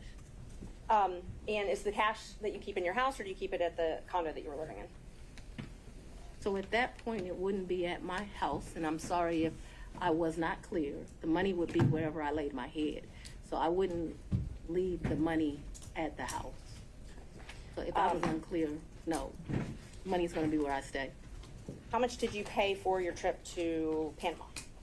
To where? Panama, I believe? I didn't go to Panama. I may have the location wrong. I never went to Panama. So after Mr. Wade went to Panama with his frat brother. Oh, he went to Panama with his frat brothers. So tell me about, let's see. So I want to make sure I've got them. I've got Belize. You already covered Belize. You covered the... So let me tell you our real trips. In October, we went on the cruise with his mom. We got back from the cruise with his mom and we went to Aruba. I consider that one trip. Second trip, New Year's Eve, we went on a cruise to the Bahamas. That's the second trip. I want to make sure I get this right. Third trip, 100% on me. I think he might have spent $200 on that entire trip. We went to Belize. That was my trip. That was, his 50th. And then Napa Valley, we went around May. I don't know the dates, but it seems to me like it was close to Mother's Day. And those are the only trips? So that the record is complete. I can remember one time driving to, where were we? South Carolina, and we met my sister for lunch with her man. When was that? I don't know, but we didn't stay the night there. But I guess people would consider that a trip if you drive somewhere and you come back. That was insane because it was like 5 hours to drive. We ate lunch and we drove right back. I can remember driving to some little town in Georgia. I don't even know where I was. I had never been there before or after. There's some boat you can get on over to, and there's like a slave thing, if that gives anyone any reference. We didn't do that. I remember doing that. I remember driving one time to Charlotte. We had lunch with one of my very close girlfriends, and again, we drove to Charlotte, met my girlfriend for lunch, and drove right back. So that's a trip. We didn't stay the night there, but I just want to be complete in my testimony. We drove someplace, had lunch, drove back. I don't remember another driving someplace distant for lunch and coming back to Charlotte to see a girlfriend, to meet my sister in South Carolina. We went by ourselves when I told you about that remote place in Georgia. We could have driven someplace else and had lunch and came back, but that's all that comes to my recollection right now. There could have been another place we drove and had lunch. My security team was very clear to me. I'm not to be out and about in Atlanta without them. And so for me to do something just very normal that a normal person would get to do if they weren't prosecuting this case, I got to drive 4 hours to do it. And that's what I was going to ask you. Your security detail, did they take you to and from your house? So I haven't been able to enjoy my home. Condo, I'm sorry. Since And March of where you lay your head? Did they take you to and from where you lay your head? 99% of the time. Would they take Mr. Wade to and from wherever you laid your head? That has never in the history of ever happened, ever, okay? Your security team has never taken him? From my house? That's a lie. I'm That's asking another, if they've ever taken him anywhere. and I'm telling you that that's never happened. So your security team has never taken My Mr. Wade security team has never taken Mr. Wade from any place where I have lived and brought him here. Never, not once, not ever.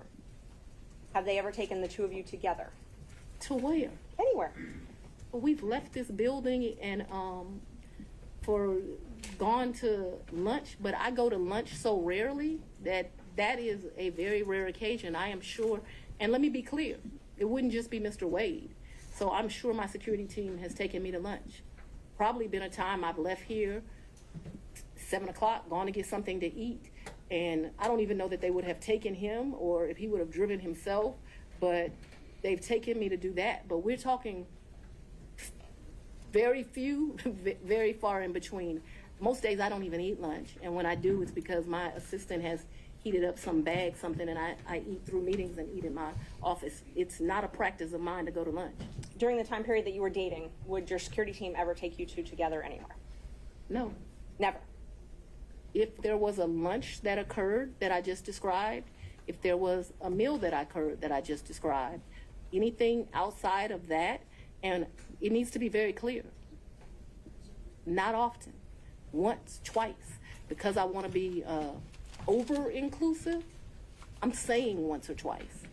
I'm not certain that it happened, but I'd rather be over-inclusive with you. So your office objected to us getting Delta records for flights that you may have taken with Mr. Wade. And, well, no, look. I object to you getting records. You've been intrusive into people's personal lives. You're confused. You think I'm on trial. These people are on trial for trying to steal an election in 2020. I'm not on trial, no matter how hard you try to put me on trial. So my question was, do you have any problem? I object to getting any personal records of mine. We're not dealing with privilege through a witness. And I'm not, no, I'm not dealing with privilege. What we had offered to put them in camera for the court to review, and I just want to know if she has any That's problem. not something you deal with a witness.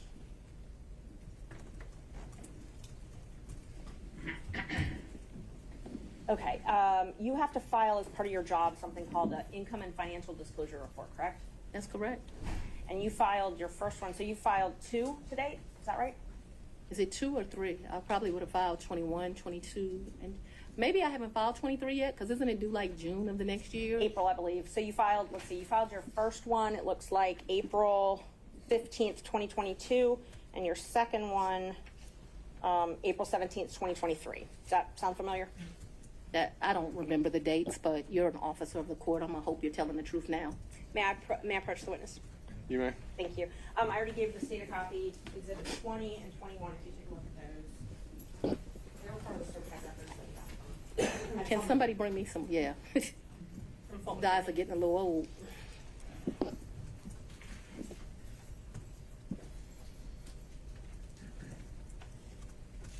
Yes.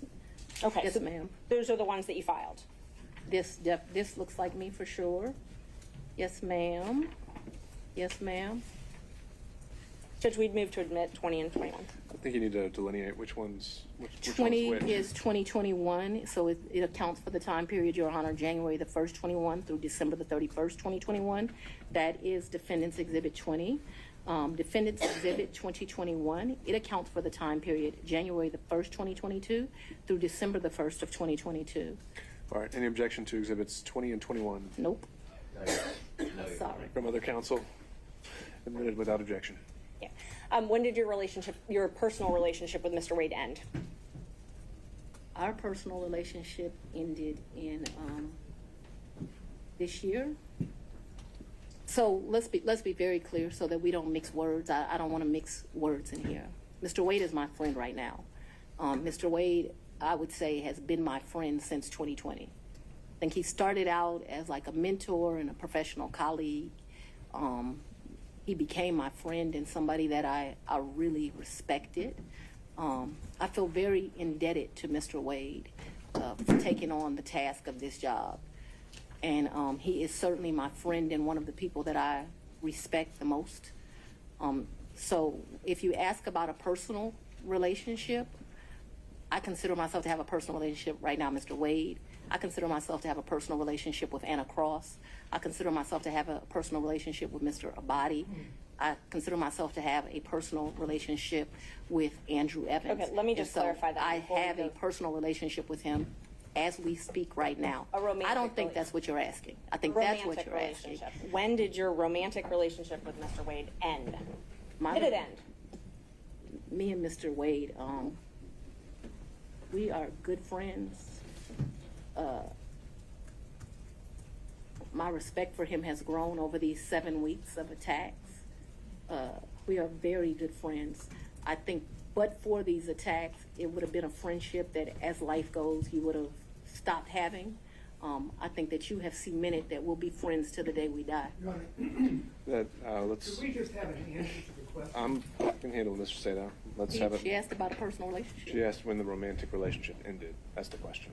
It sometime in I'd say late summer of 2023. So I don't believe me and this is what you're really asking about. This is the salaciousness of all of this, right? No, I'm just When asking you're about your re- romantic relationship, when you stopped dating. Asking. I think that me and Mr. Wade, so he's a man, he probably would say June or July. I would say we had a tough conversation in August. So that men in relationships at the end of physical intimacy, women in relationships when that tough conversation takes place. And where, when did he come to, I guess, the condo? I'm not sure what you called it, condo apartment.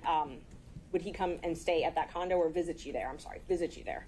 What condo, what apartment? I want to be clear. So not your house. I know you classified one as house and one as condo, so I'm trying to use those terms. So but there's been more see, what you don't understand is because of this case, I got to move. And so I Ms. need Merchant, if you could ask a more precise Yes. question. please give me the time period that we're Mr. talking Wade about. visited you at the place you laid your head. When? Has he ever visited you at the place you laid your head?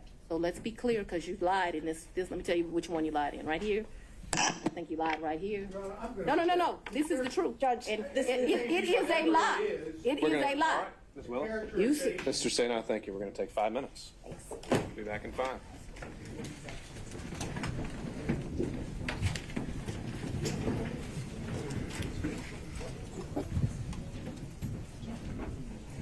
May I go to the bathroom?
Ready, Judge? Yeah. Yeah, you go. All right, Thank you. We're back on the record. Before we proceed, though, I'll advise everyone here, this being a room mostly full of lawyers who have spent their lives in and out of a courtroom. We all know what professionalism looks like, what decorum looks like, and devoting ourselves to the rule of law and proper advocacy. I would urge everyone to keep those principles in mind, starting with the fact that we won't talk over each other. And from there, we'll get through this. Ms. Merchant. Thank you, Judge. How often did Mr. Wade visit you at a place where you were living between 2019 and 2021? So you want to start with the lie that he lived with me in South Fulton in 2019, a home he's never been to? That's one lie you told in your document. No. Judge, I didn't ask her about that. Ms. Merchant, I want you to ask a very precise question. I think she's saying and answering that he did not live with her. So why don't we break that up into smaller parts? And I didn't ask about living. But you put in your, while we're talking about professionalism, she put in 3 different documents he lived with me. Full opportunity to respond. In And filed that with the court. In Professionalism. 2019, He's never been to South Fulton. In 2019, I lived in South Fulton. He has never been to my residence in 2019, ever, not once. in 2020? 2019, he's never been to your residence, any place. I lived in my home in South Fulton before I started getting the threats that were here, a house I paid for with my own sweat and tears. I'm no longer able to live there. But in 2019, I did. And in the 2 months of 2019 that I knew Mr. Wade, 3 months, the beginning of October, all of November, and all of December, Mr. Wade never came to my house in South Fulton. Let me help you out. I lived there in 2020. He never came to my house in 2020, let alone live with me, as you put falsely in these documents. In the first 3 months of 2021, when I could still enjoy my home, Mr. Wade never came to South Fulton, and it is certainly a lie that he lived with me. So in 2020, so you said 2019, 2020, did Mr. Wade ever visit you at a place that you He resided? has never been to my home in South Fulton. 2020 was before I knew that a phone call was going to be made and I was going to have to abandon my home. As a result thereof, he never visited, lived at, came to, or has seen South Fulton. You qualified that with your home in South Fulton. That's where I lived in 2020. In 2020, did he ever visit you at a place that you resided? Okay. I don't understand. You're going to give me guidance. In 2020, I lived in South Fulton. Okay. That's the only place I lived in South Fulton. That's before I had to abandon my home, Judge. All right. And at my home in I think we're South gonna clarify Fulton, this. We'll break it he never came there, okay? So if you don't come someplace, you can't live there. Ms. Willis, I'm going to have to caution you. This is going to be the first time I have to caution you. We have to listen to the questions as asked. And if this happens again and again, I'm going to have no choice but to strike your testimony. So we need to break this down. Ms. Merchant's question, I believe, was asking whether you lived anywhere other than South Fulton. I did not live anywhere but South Fulton, Georgia in 2020. That is before I began my prosecution of this case, and it was my plan to only live there. Did Mr. Wade ever visit you at the condo that you leased from Miss Yurdi? He visited that condo, yes. He did. Yes. Did he ever spend the night at that condo? No. Just visited. Yeah, but he did visit for sure. Did you ever go out to eat together, other than the lunches you talked about, In during 2020? 2019 or 2020? I would think that we probably went to lunch, but it wouldn't have been, let me think, 2019. I'm going to say, I don't know, I'm going to say we probably broke bread someplace in 2019. I don't remember it, but it seems like we would have broke bread sometime in 2019. So I'm going to say yes, although I have no recollection. But it seems to me like I go out to eat and drink with pretty much everyone, so I'm going to say yes. So outside of the vacations that we've already talked about, did you ever go out to dinner with Mr. Wade? I mentioned to you that I I'm will. gonna object as to what time period. Like, we're asking very vague questions. I thought we were treating the witness as hostile under 611. We're no longer doing that. So we're gonna go back and forth. We need to be more specific with our questions if we're gonna treat her as hostile. All right, Ms. Merchant, it's not so much, I think you can elect between leading and open into questions, but I think we are still wondering about, and I think we need to get back on track of focusing on the financial benefit or the relationship. And my next question about if you did go out to dinner, who paid when you went out to dinner? He paid. I paid. You both paid. Okay, so let me be real clear. We didn't say, oh, the bill is $102. You give $51, I'll give $51. I don't operate like that with my girlfriends. I don't operate like that with anyone. He caught the bill, I caught the bill. Whomever. Did you ever pay him through Cash App? No. You only ever paid him through cash? Well, yes. We're talking about, I'm very confused You've now. never like, given Mr. Wade money through Cash App. No. The only money you've ever given him outside of a contract is cash. I didn't give him money in a contract, so that was cute, but I didn't give him money outside in a contract. What happened? No, we're gonna answer it since you said it. He worked more hours than he was paid, and the county paid him for the work that he did. So don't be cute with me and then think that you're not gonna get an answer. And I will ask you about the contract in a minute. I asked you about cash.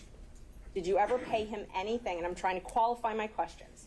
I'm not talking about the contract with Fulton County that was paid. I'm not talking about that. I'm talking about outside of that. Did you ever pay him anything other than cash?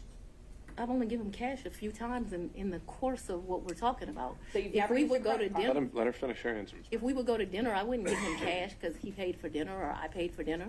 I've given him cash only a few times in life, probably 4. Okay. Probably the most money I've ever handed him is $2,500. The least amount of money I've handed him, probably between $500 and $1,000. You never wrote him a check? Ma'am, I don't have checks. Okay. So you have no proof of any reimbursement for any of these things because it was all cash, right? The testimony of one witness is enough to prove a fact. So my Are you question was, telling do me you that have I'm any lying to you? proof? Is that what you're intimating right here?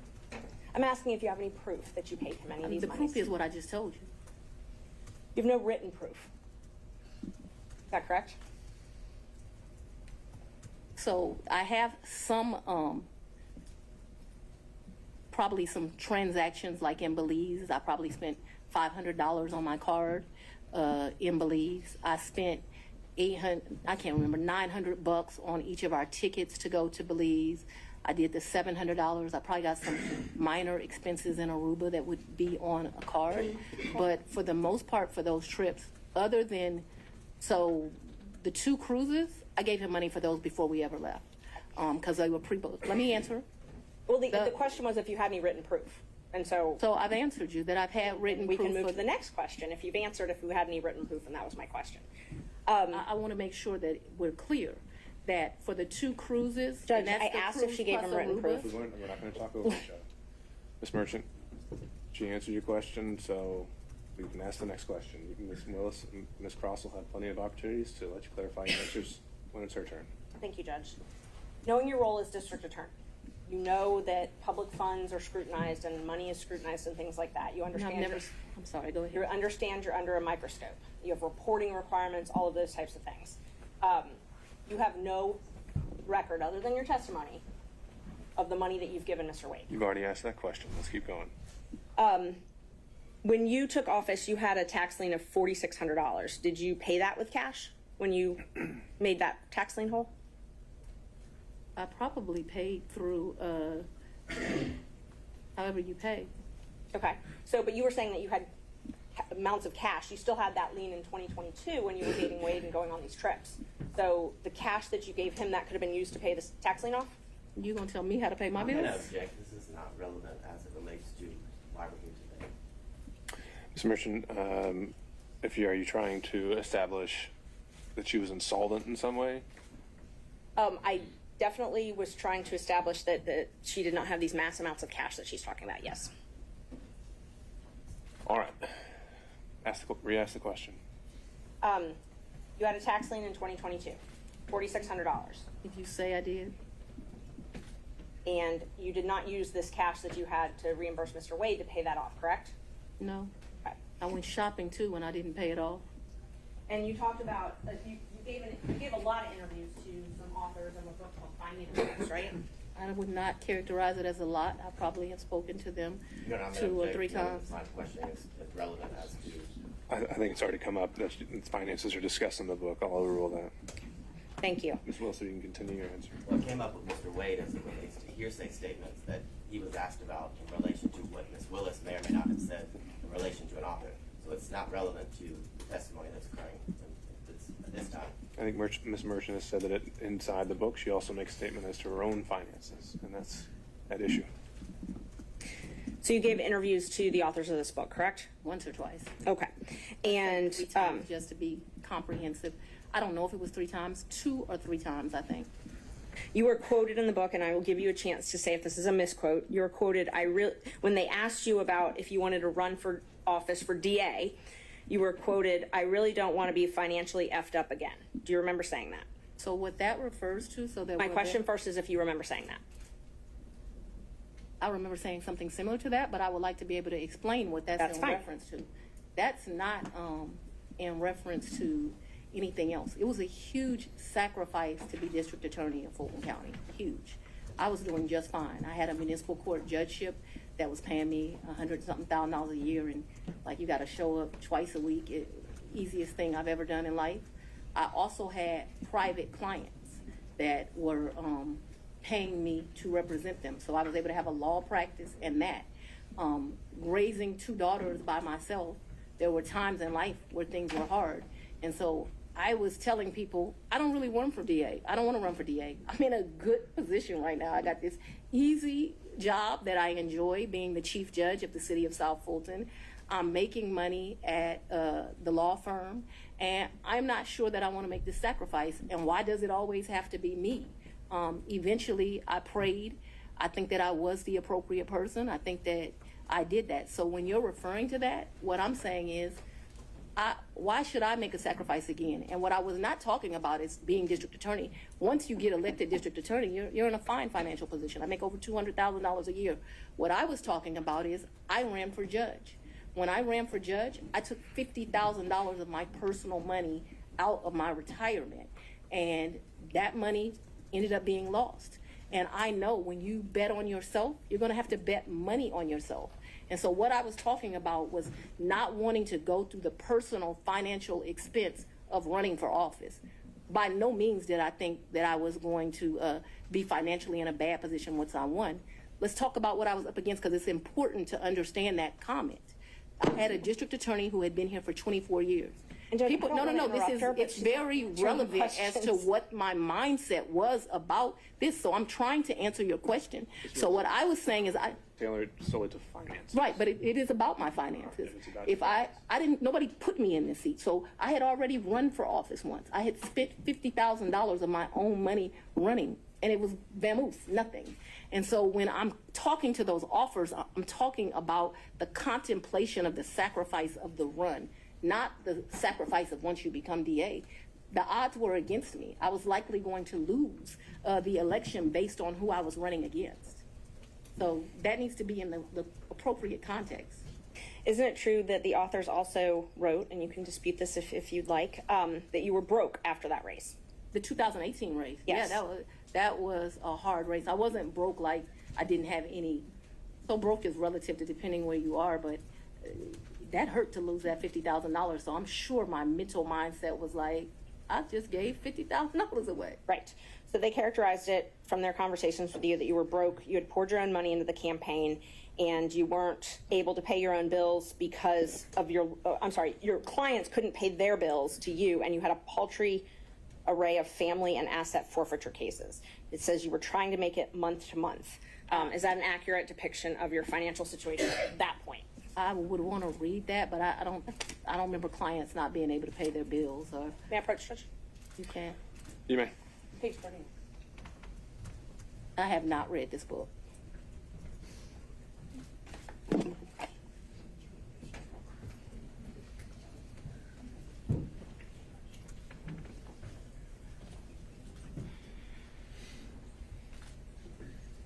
So like this fact here, her ex-husband Fred had run into a financial, I have no information I about didn't that. ask you about that. I just Okay. asked about if what they represent from their interviews with you, that you were broke and that you had clients that weren't able to pay their bills. Can you show me where that is? Because this is where you put the tab, so that's where I read.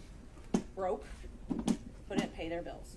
Yeah, I'm sure I characterized myself as broke as leaving that $50,000. I don't know that I had her nascent law practice at Paltry Rev. Well, you just I didn't testified have- that it was Ms. lucrative law Merchant. practice. I didn't. I thought I had a law practice.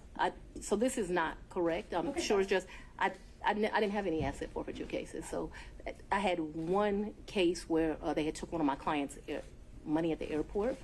I don't know if that's what I don't know. Paltry rate. I did have family law cases. I guess that's what they're talking about. And clients who couldn't pay their bills ain't clients. So no.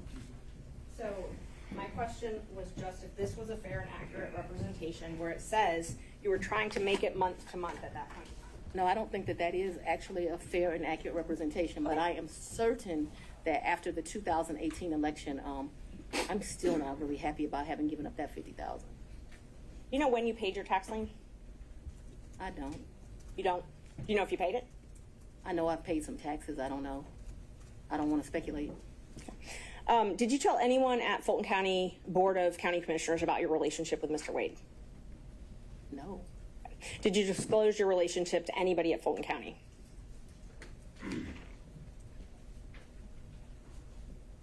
No, I don't think so. And as the Chief Law Enforcement Officer of Fulton County, I assume that you're familiar with the county code and ordinances? I've said we're not going to cover that in this hearing, Ms. Merchant.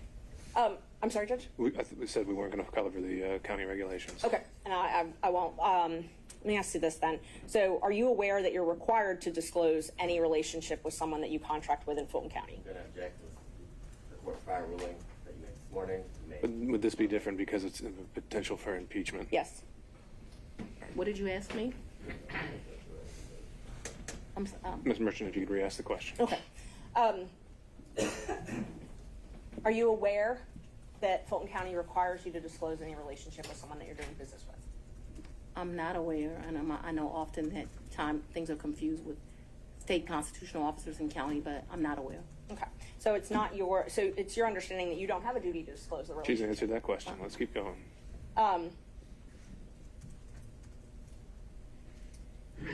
Did you keep track of this cash that you paid him at all? What are you talking? I don't understand. Did you keep track? Did you keep a ledger? Did you keep track of it? So I've only given him cash, as I mentioned, 3 or 4 times. There's no ledger. This is friends handing money off to each other. So the answer is no, you didn't keep And I track. think you've already asked whether there was any written proof whatsoever, and she's Yes. answered that. Okay. So we've covered this. Let's move on.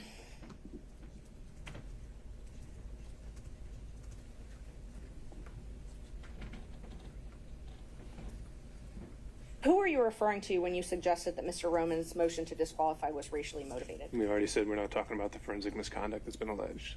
Okay. And, okay.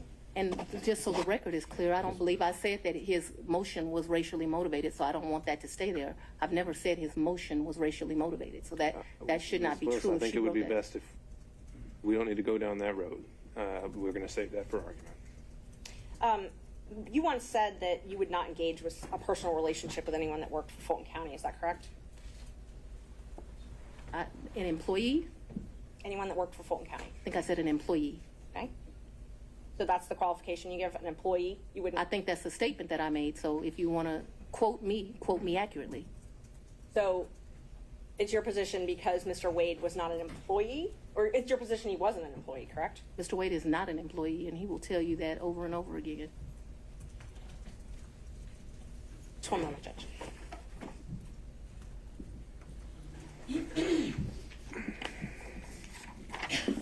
I'm sorry, the statement, just so I make sure I accurately quote you. What you said was you won't sleep with people who work under you. Do you not consider Mr. Wade working under you? I consider Mr. Wade to be an agent. An agent? Yeah, All right. an appointee is what I really think of him as. Your point, whatever merit it has, Ms. Merchant, is on the record. Thank you, Judge. Next question. All right. Do we need any moments in a minute? Mr. Sadow. Yeah, I'm ready to go, Your Honor. All right.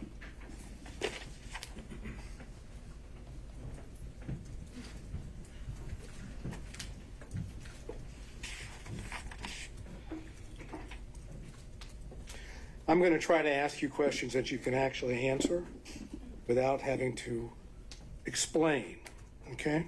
Yes, sir. My comprehension skills are pretty good, so we should do all right. We shall soon see.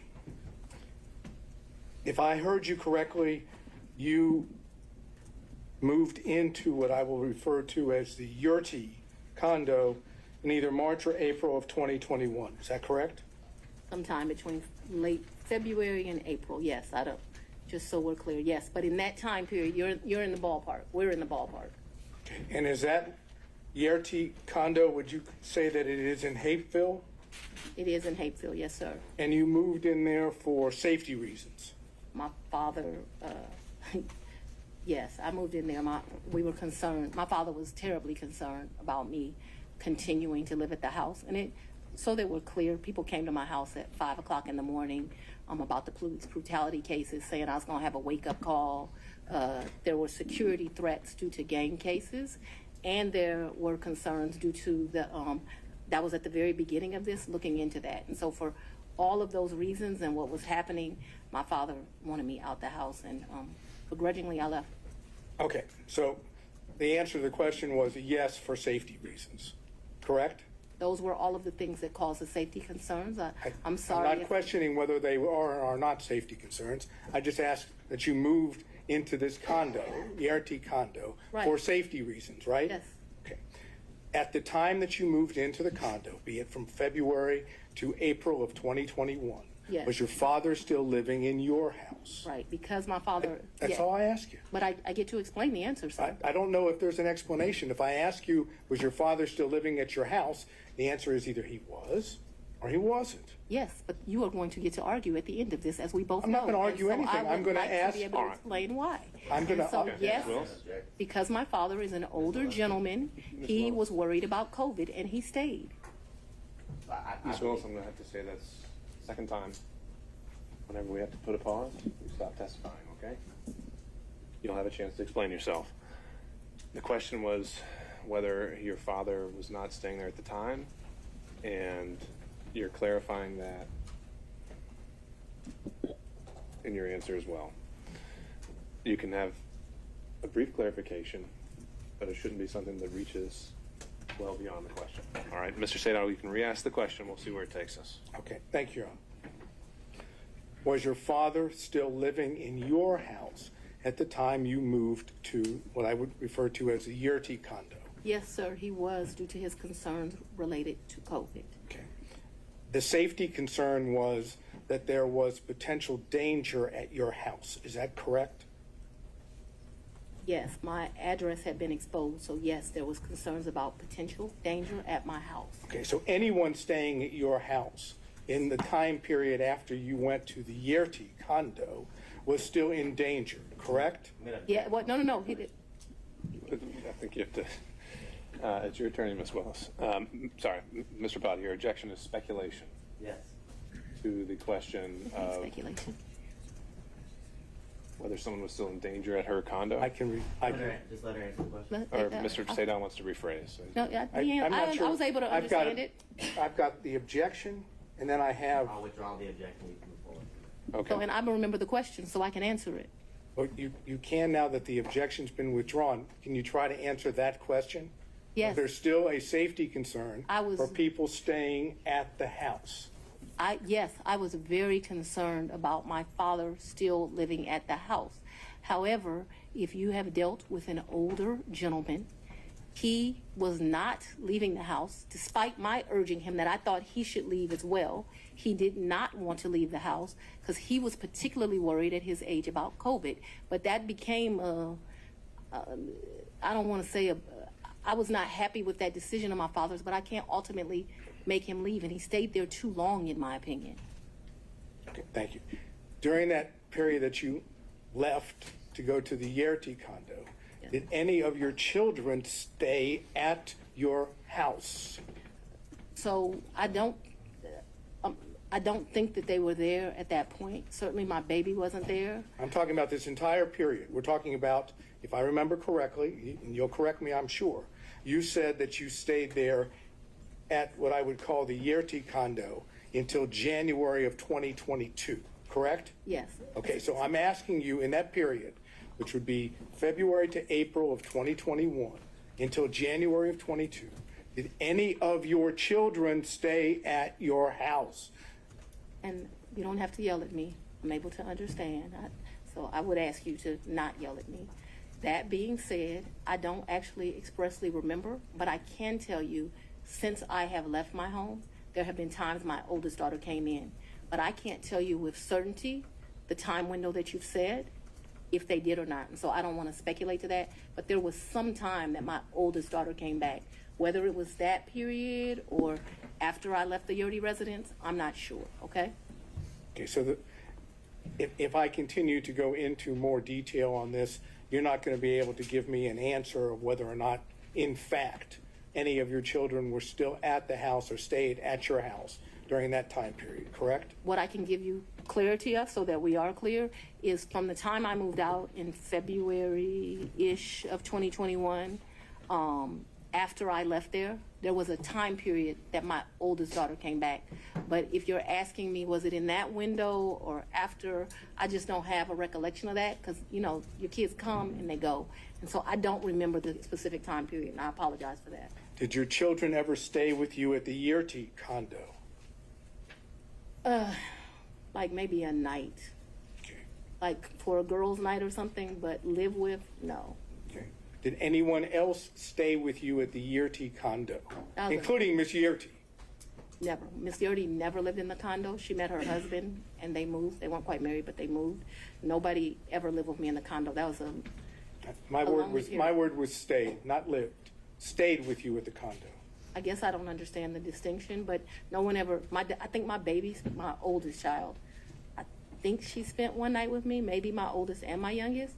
But I think that whole time I was in that place, other than that one night, I don't think anyone ever, this was a very lonely period in my life. I don't think anyone ever spent the night other than maybe one night. I remember a picture of my baby sitting on the couch in that place, and I'm thinking she spent that night. But just a very lonely time in life. Okay. We'll stay with the lonely theme just for a minute. Did Nathan Wade visit you at the Yerty condo from the time you moved in until he was hired on November the 1st of 2021? So I moved out of that condo, but during that time period, I'm sure he came to visit. He came to visit. I can remember us going, I think the restaurant's Lickety Split. I can remember him picking me up, going to Lickety Split and ordering some food and coming and sitting at my table and eating. So I remember times that he visited me at that condo, yes. Okay, could you give us an approximation of how many times Mr. Wade visited you at the condo between the time you moved in and prior to November 1 of 2020? I don't think often, but I don't want to speculate. Can we say more than 5, more than 10? I'm going to tell you the problem I'm having here.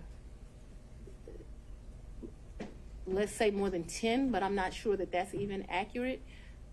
He certainly has come and picked me up, gone to grab some food to eat. I don't remember him being in that condo a lot. Okay, that's I'm sorry. You want a number, and what I don't want to do. Giving me your current and best recollection is all I'm asking for. That's all I can give you, sir. How many times did any of the prosecution team, how many times did Anna Cross come to that condo between the time you moved in and November 1st of 2021? I don't think Anna's ever been to that condo. What about any other prosecutor that's involved in the prosecution of this case? I don't think any of them have. Just Mr. Wade. That's correct, sir. But it was a lonely time. Oh my God, that 2021, I have a lot of guilt about this time period in my life. Let me tell you why. But yes, it was a lonely time. Okay. I was very appreciative to the citizens for giving me this responsibility and this duty. But what I very, very quickly learned is that this is a very isolating job, and 2021 was a lonely time. I turned 50 in 2021. That's probably one of the worst birthdays I've ever had. I spent it alone. So I have a clear recollection of 2021 being lonely. Okay. Did Mr. Wade ever visit you at the condo, the time period I'm talking about, prior to November of 2021, when Ms. Yerty was at the condo? So Miss Yurdy and me we didn't share the condo at the same time. So the answer would be no. But we never stayed there together, so it's an Oh, I'm saying- impossibility. It's an impossibility. Yeah. Okay. Now, Miss Yurdy, because we need to get clarification on this. Miss Yurdy stayed in that place. There may have been a time that me and Mr. Wade visited, like went and saw Miss Yurdy, but me and Miss Yurdy never lived there together. Just so we're clear. Well, maybe that was clear, but I'm going to have to try again. Okay. Was Miss Yerty still living in the condo when you moved in? Not a day. Okay. So what That I'm was talking, another misrepresentation in this. We never lived together. I never lived with Miss Yurdy. my question though, I'm trying to understand Okay. that after you moved in to the condo, Miss Yerty she was out of the condo, right? She got a house. That's all I'm asking. She's not in the condo. We never stay, Miss Yurty and I never stay a day together in the condo. All of her stuff was out of the condo, and all my stuff, some of my stuff, not all of it obviously, was moved into the condo. So we never stayed there together. No, sir. All right. So when I ask you about Mr. Wade visiting the condo, Yes. when you were staying there, Yes, Miss Yerty wasn't staying there, correct? that would be correct, yes. She wouldn't be at the condo, correct? No, she would not have been. It would be you and Mr. Wade alone at the condo, correct? Yes, That is, there weren't any other witnesses to Mr. Wade and you at the condo, correct? yes. No security, none of your security detail. An object, she said it was just her and Mr. Wade. You made your point, Mr. Sadow. Let's move on to the next one. Yes, Your Honor. Who in the prosecution team, prior to, I guess, the motion being filed by Defendant Roman, who in the prosecution team knew of your personal relationship, and now I'm talking romantic, with Mr. Wade? So, sir, I am extremely private. All I ask No, is no, who no. knew. It's not, the answer is no one knew, that's fine. No. I ask you who knew. You could answer, me just tell you answer it this. and then explain, Ms. Willis. I am very private. When I supervised Mr. Body and Mr. McAfee, they didn't know who I was dating, but I can assure you I was dating somebody. So that I kept something private, that's my private life, is not any mystery to anyone. It's like a woman doesn't have the right to keep her private life private. And I'm speaking on this because there have been all these intimations. You still haven't answered the question, Ms. Willis. I'm sorry, what was the question then, Your Honor? Is there anyone else who knew about it? And then you can explain. I don't know. I don't think so. I certainly didn't go out telling my business to the world. Okay, so, the best of your recollection, you didn't inform anyone on the prosecution team that the individual that you had chosen to lead the prosecution team had a personal relationship with you. So I Is that think correct? That's inaccurate. Your question is inaccurate.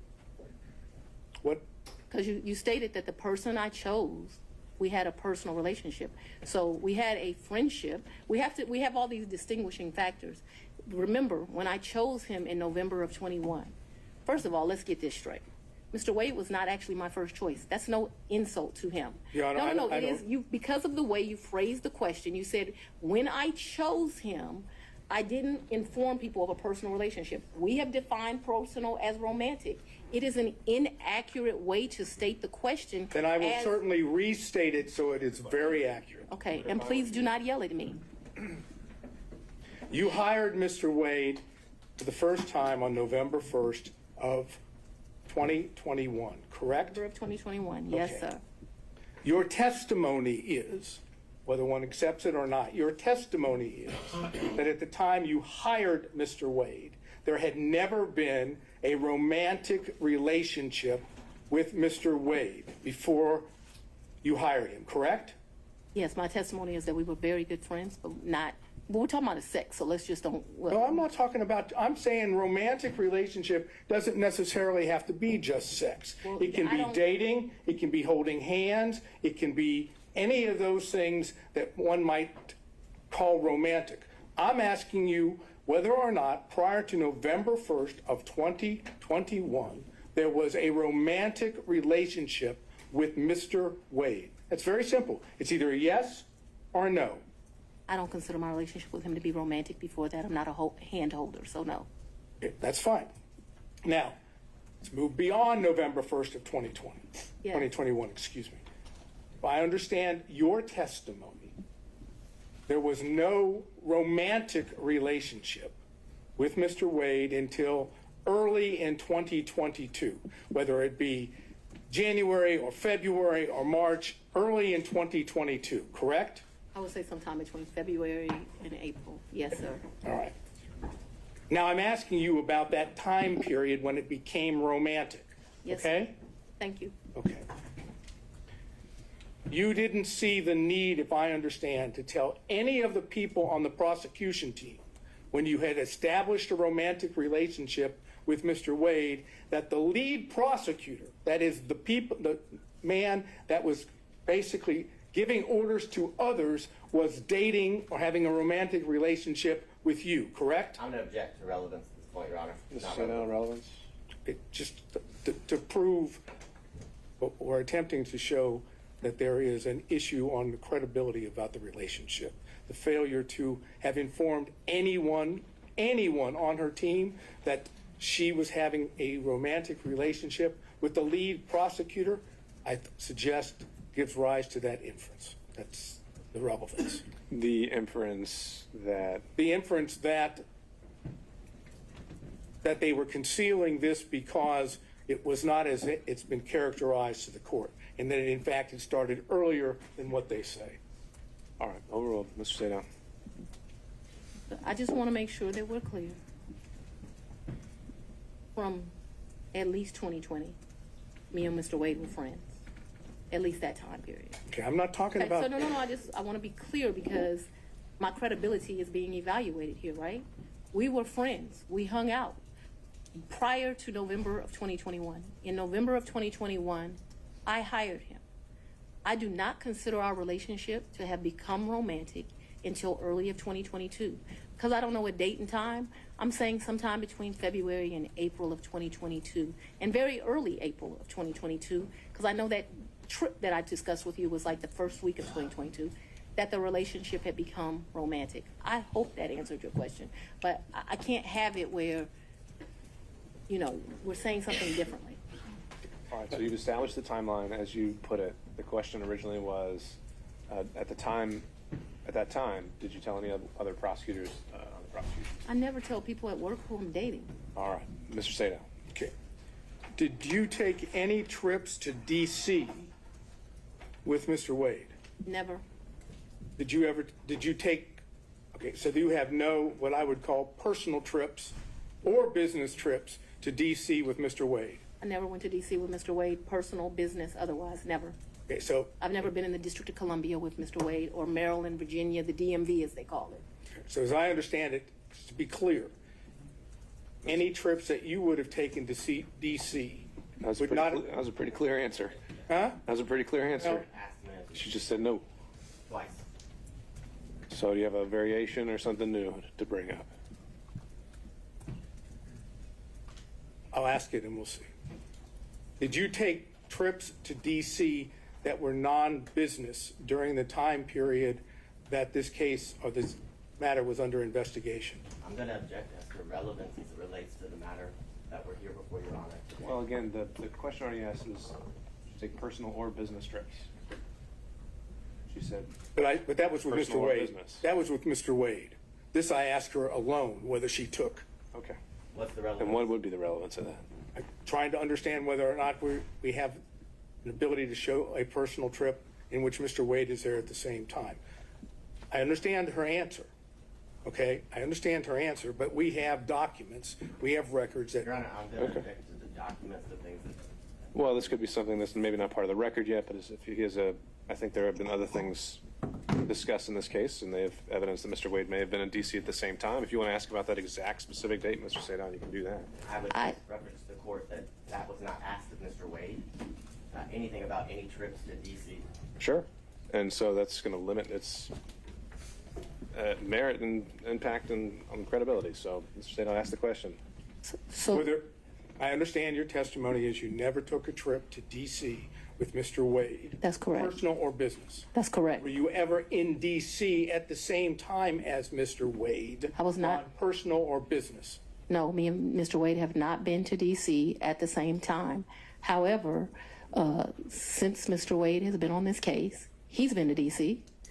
Since Mr. Wade has been on to this case, I've been to D.C. What has not happened is we have not been in the District of Columbia at the same time. Now, the only thing I'm not sure about with what you asked me is if I've been to D.C. personally, because I got a lot of personal friends in that area, but I know that I have been to D.C. I did an interview at Howard University. I went to D.C. for that. Seems like I've been to D.C. one other time. Oh, I went to D.C. for the Global Summit. Actually, yeah, those were two separate trips. My next question is based on her opening the door, and therefore I'll just ask it, and Your Honor can decide whether or not it's appropriate. When you went to D.C., did you go to the White House? I did not go to the White House. No. Well, Apparently, I'm going to get the answer anyhow. there you have it. Next question. Okay. You indicated your best recollection was that your relationship with Mr. Wade, the romantic relationship, ended, you left it in August of 2023. That sound right? That's the hard conversation. That's not the. We've covered this. Next question. And you characterized it as a tough conversation, correct? Yes. Okay. I'm not going to get into the conversation per We se. should. Well, if he doesn't want to, we won't go there. So, Mr. Sadon, next question. You know, it's kind of hard to say no when you've got that opportunity. But all I'm going to say is, was it pre-indictment in this case? So, We know the timeline that the indictment was delivered. okay, Well, but actually, and so that I'll we're give you clear, that. the physical relationship ended pre-indictment. And is that when you were talking about the tough conversation? But I'm not sure that the tough conversation didn't happen until after, but the physical relationship. So I'm sure if you ask Mr. Wade, because he's a male, he would say we ended June or July because physical contact ended then. Just in my mind, being a woman, it's over when you have that like hard conversation. I just think women and men think differently. And I think the answer, Mr. Sadon, to your question was she's not sure whether it was before or after the indictment. Well, I'm not sure that was her answer, but let's see if I can get specific. That is what I said. That's what I said. I'll let you. Next question, Mr. Sadon. If you need to clarify. Want to say one more? The romantic relationship ended before the indictment was returned. Yes or no? To a man, yes. Well, to a man, yes. To you, no. She's explained this, Mr. Sadon. She's explained this. And did the forthcoming indictment have anything to do with that? Ooh. Or was it just a coincidence? Mister, let's go on and have the conversation. I've just asked you whether or not it was a coincidence. Had absolutely nothing to do with this. It's interesting that we're here about this money. Mr. Wade is used to women that, as he told me one time, the only thing a woman can do for him is make him a sandwich.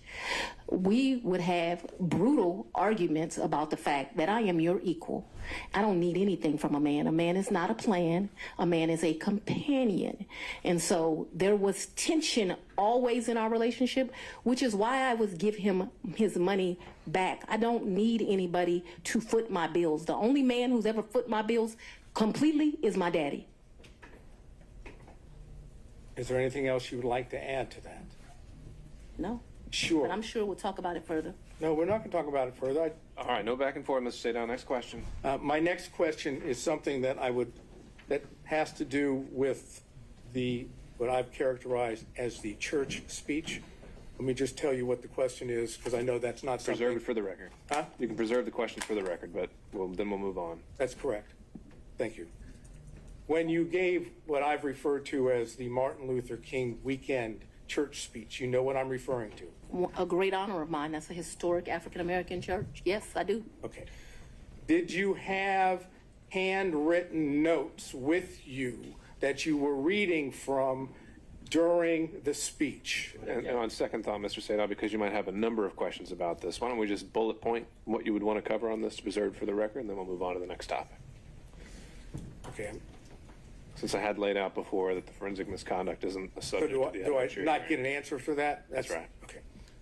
Did you read your speech? Well, no, Mr. Sadov, for everything related to any forensic Oh, you just want me to misconduct stay out claims. of it now? We're just not, we can do it in a bullet form if you just want to cover what you would have asked, but it's not in a question and answer format. Okay, so I should do that at this point or do it Sure. when you're ready? We can do it right now, so it's fresh on I'm going to ask her about, did she prepare the speech? Did she have notes on the speech? Did she read the speech? When did she do this? When did she write the speech? Who was she referring to when she was talking about others? Who was she referring to when she said they? Who she was referring to when she spoke in terms of their, that is, I would love to answer those questions. Well, Ms. Willis, you could certainly do that in some other format, but for today, that's what we decided we're not going to cover. who was she talking about that was playing the race card, and why she didn't tell the people at the church that she had had a personal / romantic relationship with the, all due respect the way it was characterized, the black man that she was referring to, and was the black man she referring to, was that Mr. Wade? Okay. That's that area of inquiry. Noted for the record, Mr. Sadov. Next topic. Okay.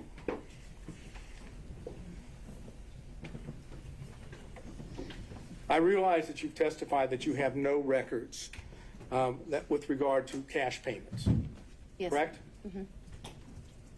Would your bank records reflect that you withdrew cash from your bank accounts during the time period of 2020, 2021, 2022, or 2023? I'm not asking you, I'm just asking whether they would reflect that you withdrew cash from any of your bank accounts. So the exact amounts? No, just But yeah, that you did. Of course, I withdrew money throughout that time period, throughout my life. I withdrawn money from the bank. Yes, of course. Talking about cash from, that is, that you go to a Cash, bank right. or you go to an ATM Cash. and you take cash out. Either that way, or you go to Publix and you overpay, or you go to another store and you overpay. So yes, both through that, yes, of course they would reflect that at times. Okay, and so those records, if we had them, would show that, correct? That throughout the course of my life, I took No, out no, money. I was very specific. I said Yes, during the course 2020. of that time period, I would have taken money out. Yes, So, do you have a problem with? I absolutely. Yes. You don't want the bank records to be made available for the court and the court I'm alone? going to object as to the relevance, and this has already been addressed earlier as it relates to other records. This is an improper line of questioning. He's doing it for the purpose of harassment, to be perfectly frank, Your Honor. I'm just going to sustain it on relevance. Mr. Sadov, that's something you want to follow up privately? You can do that. Okay. Last area, briefly. Yes, sir. You had contact with Mr. Wade in the year 2020, correct? Ooh, I had some contact with Mr. Wade. Would you explain when you say some contact? Please tell us, talking about 2020. I had some contact with Mr. Wade in 2020. One of the reasons your allegations are so preposterous, or Ms. Merchants that you have joined, is... Ma'am, No, no, I no, didn't no, ask this- you about the allegations. I asked you about your contact. That's all I ask you, okay? I appreciate that you want to say something, but I'm interested in, did you have contacts with Mr. Wade in 2020? And your answer so far has been yes, correct? very limited contact because Mr. Wade had a form of cancer that makes your allegations somewhat ridiculous. And I do appreciate the I'm not going to characterization. emasculate a black man, but I'm just telling you. I'm that sorry, what? I'm not going to emasculate a black man. Did you understand that? All right, Well, I don't let's think get we should back on discuss track. further. Mr. Sadov, next question. Trying to, Your Honor. Would you tell us on the occasions in 2020 that you had contact with Mr. Wade? I'm sorry, I thought I had answered that. Yes, sir, there were times in 2020 I had contact, but 2020 was a year I was running for office. It was a year that he was going through some serious medical issues, and I did not have much contact, but I certainly had contact with him in 2020. Did you go out to eat with him? Maybe, probably. Did you visit him in any location, his office, or did he visit you in your office in 2020? I am sure I'm sure, ooh, that's a very good question. I'm sure he came to 750 in 2020. 750 was my office. Okay. Not often, but maybe once or twice. Maybe I went to his office once or twice, but maybe once. And the purpose for going to his office would have been what? Maybe we would have went to Mellow Mushrooms for pizza, or maybe he would have come for lunch. I'm sure we went by each other's office though, but not often, not a lot. We both grinding, trying to make a living. Wait, I understand what you've said about the cancer, and I'm not going into that. But when you were going out with him to restaurants, or when he would come to your office, right? Those were not sterile environments, were they? Oh, very sterile, because it The was. restaurants were sterile environments? A lot of times we wouldn't eat there. We would pick up something and go in, but they were. I'm listening to you. You pick up and take it to where? Maybe eat at our office, but it did not happen much. That's what I'm trying to explain to you. And my office in 2020, nobody was coming in. I was stir crazy, so I would still go into my office. If you remember, when I started this, I said, I am not even sure if we came to each other's offices, but I am trying to be over cautious. So I think I can recall him at 750 a couple of times. I just think I can recall him at 750 once, but let's say twice. I have seen his office. I remember all the awards in the lobby, but I'm not sure in 2020 I went. I'm not even sure I went in 2020 at all. I just want to tell you yes, because I'm not sure. But I have a distinct recollection of him at 750. I actually don't have a distinct recollection of me at his office in 2020. But maybe I went to his office in 2020. Maybe. Did you have ongoing phone conversations during 2020 with Mr. Wade? Oh, yeah, I talked to, yes, absolutely. Yes, Yes, no question about that. no question. I talked to him on the phone in 2020. I understood, and this is, maybe I was confused. The Belize trip was for His 50th birthday. his 50th birthday, and that was in March. He turned 50 March 18th of 2023. If you look at the dates of the trip, I think we were there about 6 days. We stayed at 2 different locations. and you paid for it. 100%. He said, not only, I paid for the hotel, I paid for the flights, I had a birthday luncheon for him, I paid for massages, I paid for everything. And would those payments be reflected on your credit card? I paid for the cash. You paid them in cash? Cabs. I was telling you all the different things. I'm asking you whether or not those payments would be reflected on credit card bills of yours. So there was about $500 that I think is reflected on a debit card. What my recollection is, I took about 4 in cash with me to that. 400 or 4,000? 4,000. But I remember I handed him 2,500, and then the rest was just the money we spent. I probably gave $300 or $400 to this guy who was a taxi driver. He would drive us every day around the 2 or 3 days we went. Took him to eat like it was my trip money. And you had, to be clear, to end this up, the 4,000 that you've just told us. But I didn't give it all to him. Remember, I only gave the 2,500 to him. I didn't ask you that. I was going to ask you that 4,000 is part of your, my words, cash hoard that you had collected over time. Cash what? Hoard, H-O-R-D-E.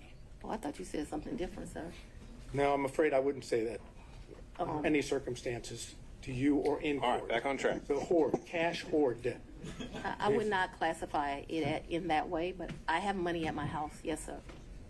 And the money, when you had money at your house, I'm speaking too loosely. I had money wherever I was staying. So I was not referring to my house in 750. saying I had money wherever I was laying my head. Yes, sir. That was my fault that I wasn't clear. So when you were at what we've said, the Yerty condo, during the time period we've always discussed, that's where you would keep your cash. When I stayed there, yes. Okay, that's all I have. Thank you. All right, I want to see if we can get through a few more defense counsel if possible before breaking for today. Mr. Stockton.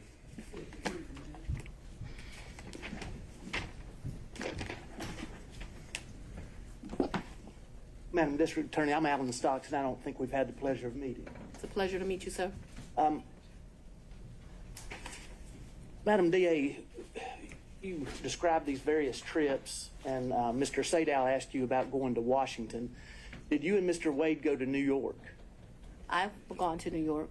I've gone to New York twice since I've been district attorney. I'm trying to think if it's 2 or 3 times. I went to do a domestic violence thing there for sure, and I was honored, and I went to the Apollo there. Those are the only 2 trips that come to mind.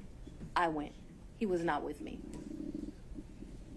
You also said that he was a world traveler and had been on many of the continents. I've been to 6. Have you been on any of those continents with him? Besides this one? Where's Belize? What continent is that? I'm not being funny. I don't know.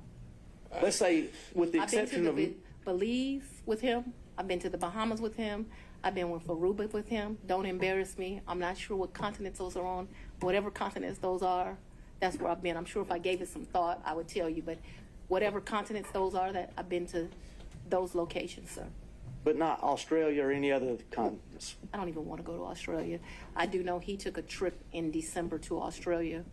I have no idea, I don't know anything about that trip. When Mr. Wade began working with your office, Yes, he had 2 other gentlemen that worked in his firm with him. Is that correct? yes, Terrence Bradley worked for him, and Chris Campbell worked not for him. They worked with each other. Did you understand what their partnership arrangement was? No, Did he ever make you aware of how fees were divided or anything? no. Now, since you have been district attorney, the 2 gentlemen that worked with Mr. Wade and his firm, they also had contracts with your office. Is that correct? I probably had I don't. I don't know if we've covered this in Ms. Willis, but I still don't know what the relevance would be of her testifying to this. But I've had about 10. Oh, I'm sorry. Do you want me to answer Let's or figure no? this out. Judge, respectfully, I think based on Mr. Wade's testimony, he had an interest in those contracts. Sure. And then, but how's that been imputed to Ms. Willis? I don't know whether or not she knew she was giving him that benefit. That's what I was trying to explore. Okay. Well, maybe we can start with that question, and then if she doesn't know about it, then the ins and outs of all the contracts wouldn't be quite as relevant. Judge, to lay a foundation for that, though, Let's see where it respectfully, I takes need us. to... Go ahead. The 2 gentlemen that were in Mr. Wade's office, did they have what I think has been referred to as a taint contract? So let me be clear, and I may get the names wrong. When I first became DA, the office was not properly staffed. And so I'm surprised any lawyer would take it, but I did a contract for like $60 an hour to help us out with first appearance. That lasted a few months. Okay, so I can't remember if Bradley or Campbell had that. I'm sure we can have records and I can tell you which one, but I just can't remember now. I liked their experience. Bradley had been a probation officer and a defense attorney. Campbell had been a police officer and a defense attorney. There's a reason I'm telling you this.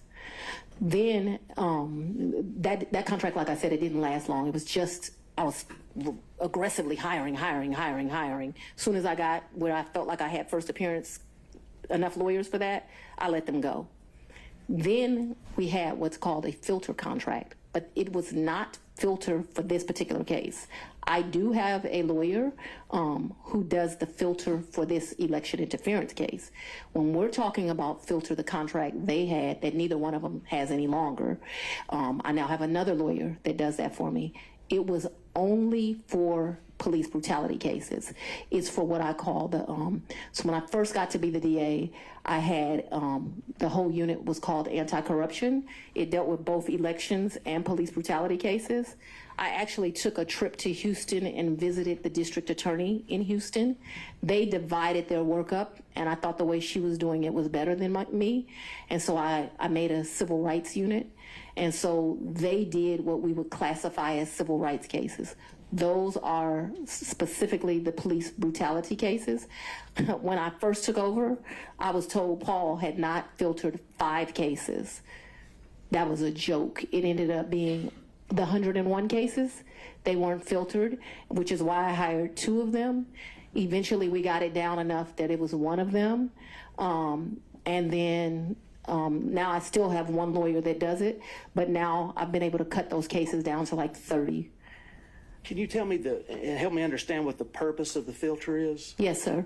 So what a filter is police officers make statements in the line of duty, and you are not allowed as the prosecutor to know what those statements are if they're done in the furtherance of their employment. And in fact, if you know what those statements are, you're basically disqualified from the case. You can't have it anymore. So what our policy is, I think I pay them like a $50 flat fee. They pick the case up directly from the GBI because that's where those cases go to. And then what they are to do is to go through the entire file. So the body cam, which is important because sometimes they'll make a statement to their supervisor on body cam, in the police reports where they write things. If it would be easy if it was just some statement of the police officer, but what you find out is these statements are embedded in it. And so what your filter lawyer does is they go through it, they either redact it out electronically or they cross it out, and then once it is crossed out, then they provide it to my team, and then we're able to look at it. That was not being done appropriately when I became district attorney. I thought that it had only been, so Mr. Howard had some Chinese wall thing that I didn't think worked at all, where allegedly those cases were properly redacted. That ended up being a joke. And so the 5 cases really turned into, I'm not gonna say all 101, but a vast majority. That is the work that Mr. Bradley and Mr. Campbell did for me. They did a really good job. All of those cases that we originally came with, they're done. Those cases they're not just done for Mr. Bradley and Mr. Campbell, they're done through my office. But obviously life is not stagnant. There have been new police cases. I do have a lawyer that is doing that work now. That doesn't work for me. That's same kind of deal.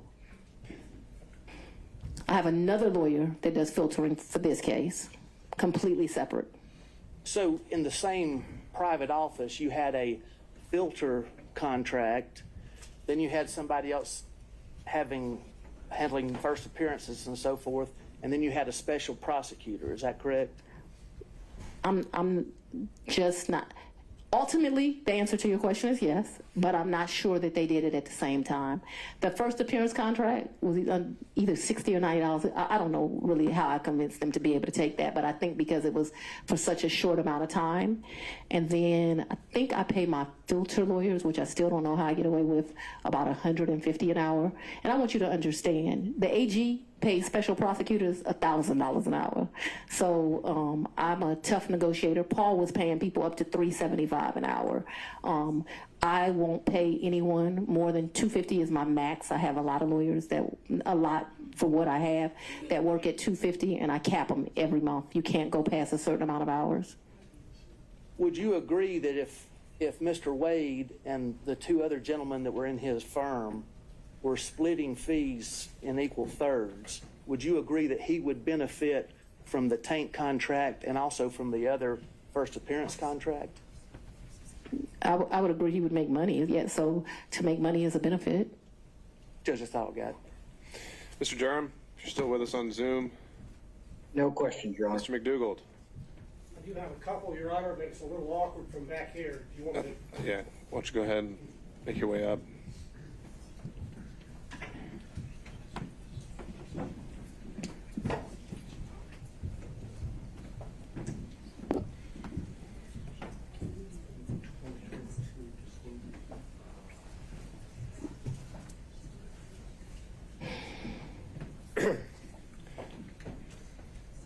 Good afternoon, Ms. Willis. How you doing? I'm very well. How are you, Mr. McDougall? I think this is our first in-person meeting, correct? Second. Second? Well, I apologize for not remembering you more clear. That's quite all right. I'm referring now to exhibit number 21, Yes, sir. which was your financial disclosure form for 2022. Yes, sir. And it has a question which requires you to disclose any gifts or favors from a single prohibited source in the aggregate amount of $100 or more. Do you see that? I don't, but I believe you. It would be on page 2 in the middle, paragraph number 3. Yes. And what is your understanding of a prohibited source for purposes of this form? I believe there's some classification of somebody you like don't have a personal relationship with that gives you $100. All right, if you look under there Sorry. at subparagraph 2, Romanet 2, it defines it as someone that you know or should know is seeking to do or is doing business with the county, correct? Yes, but yes. That includes Mr. Wade as of the date you filled out this form, correct? Yes, but he never gave me a gift of $100 or more. The only thing that I would say maybe went over that, but I don't think it ever did, is if we went to dinner and my meal was $100, but I don't think I've ever eaten $100 worth of food at a restaurant, because I would not pay him back if we went to lunch or went to dinner. But trips, I paid him back for. You know, I never thought about the money until y'all brought it up, and I would be less than honest that says I was giving him the money back because I was the district attorney. I didn't take gifts from him for a lot of personal reasons. Anyway, I did not take gifts from him. And so your reason for not disclosing any gifts from Mr. Wade on exhibit number 21 is that the aggregate amount on a net basis was less than $100 in the year 2022. Is that correct? I did not accept a gift of him of more than $100 in 2022. The one exception to that, because I want us to be clear, is we probably went out to eat multiple times in the year. If you're considering eating a meal, you know, because we went out multiple times, that probably went to the level of more than $100. But if we're doing tit for tat like that, I probably paid for as many meals as he paid for. And so I did not receive any gifts from him. The question on the form, I understand the the question. aggregate in excess of $100, and your testimony is that you did not McDougall? receive in the aggregate more than $100. All right, Mr. McDougall, you can sit down now. I don't believe she answered that question, Your Honor. She answered as to specific individual gifts. And you're not listening to my answer either, so we're done. Very well. Okay. Mr. Rice. No further questions. Mr. Gillen.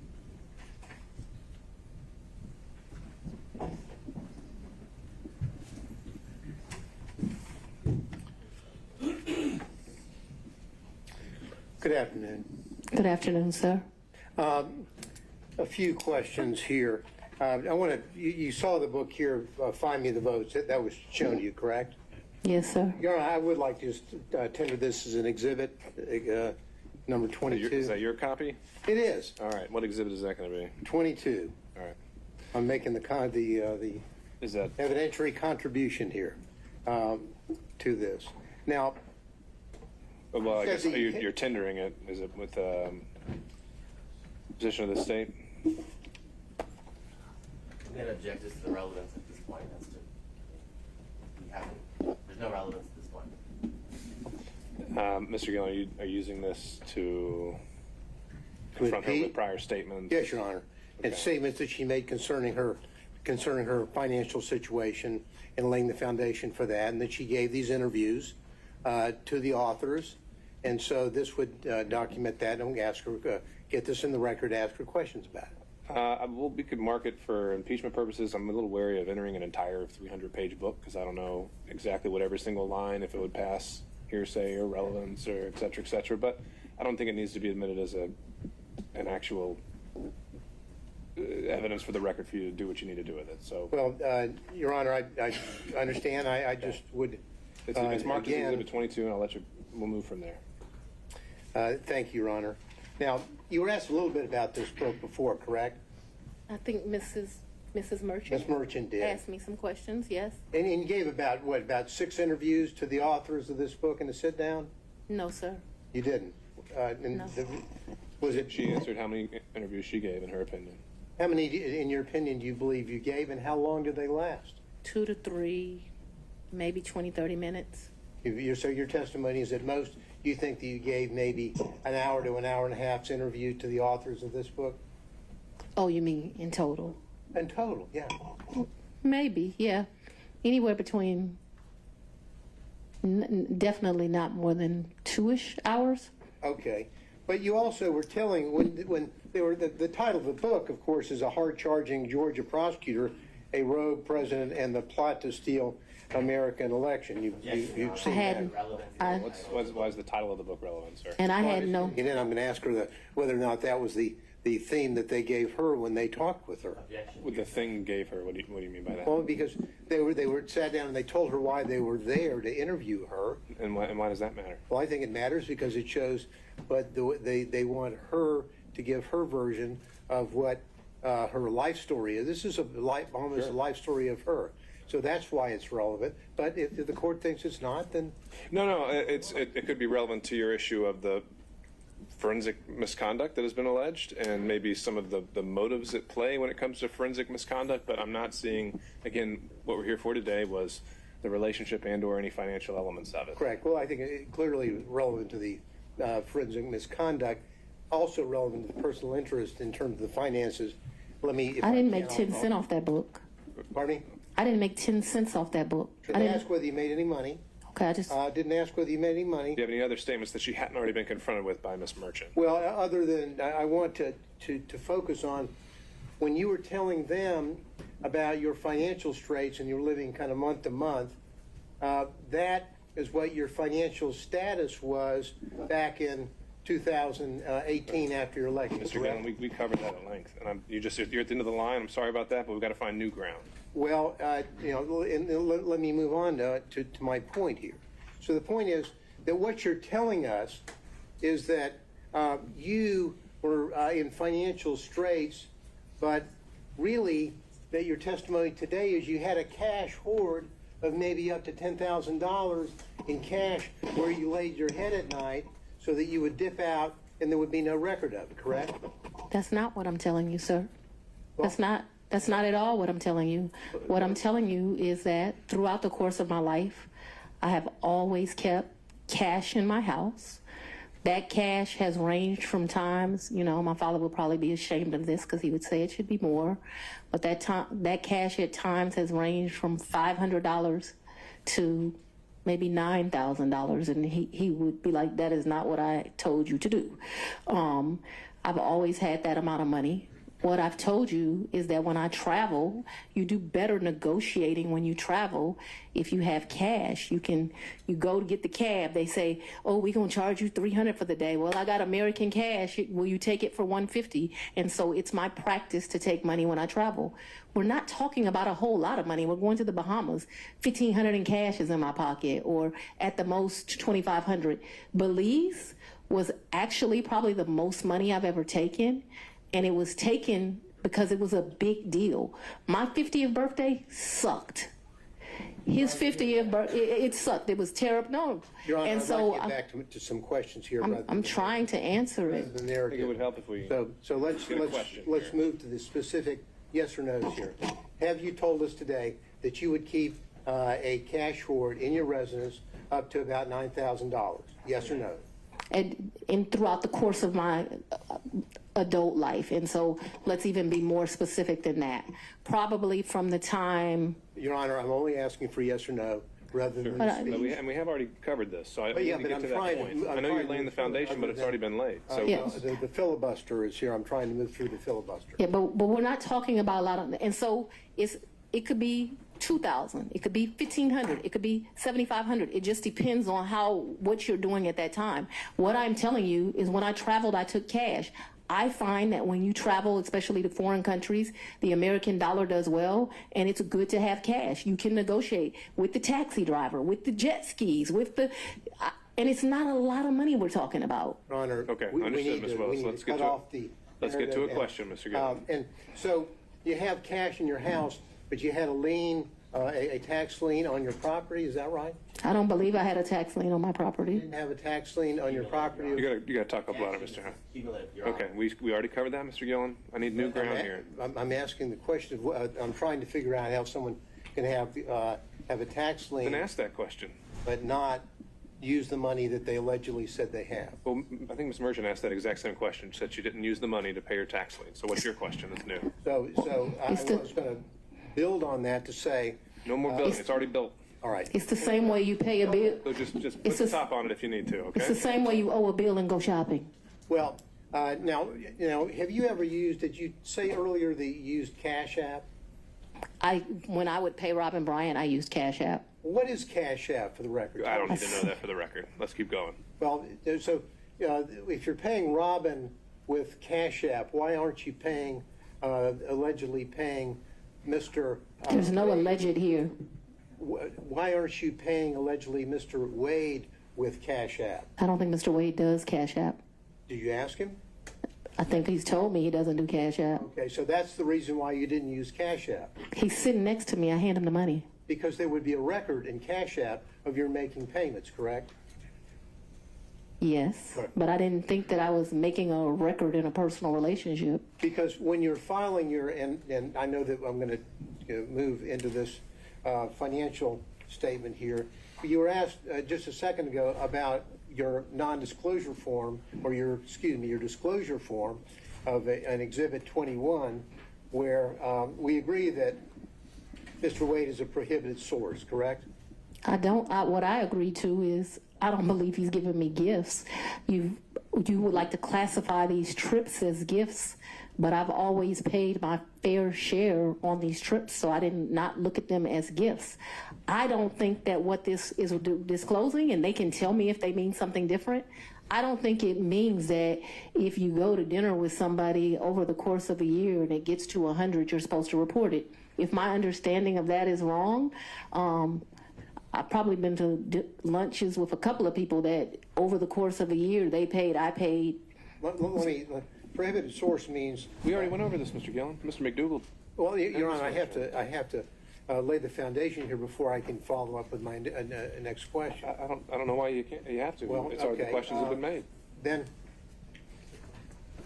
your 2022 disclosure form did not list any of the thousands and thousands of dollars that Mr. Wade paid for on trips that you were on. Objection. Isn't that correct? That's because Mr. Wade was paid that money back, or he was paid due to the fact that I bought the plane ticket or I paid for the hotel. There were never money that he gave me. That wasn't the nature of our relationship.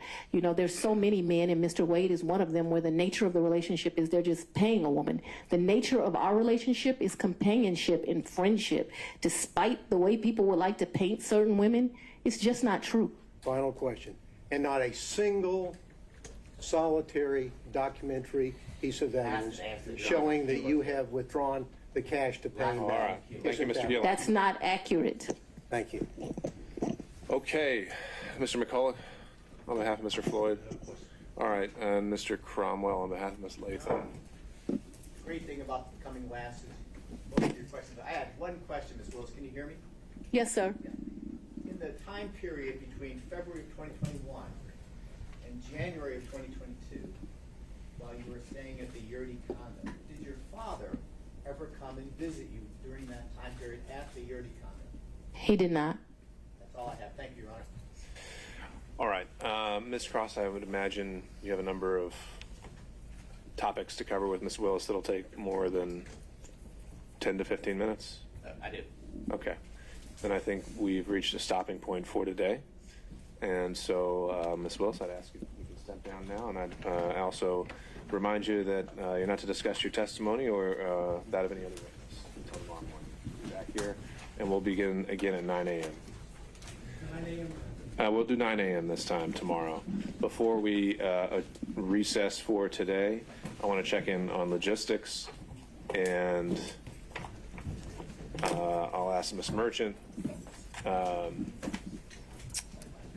once the testimony of Ms. Willis is concluded, how many other witnesses do you anticipate calling?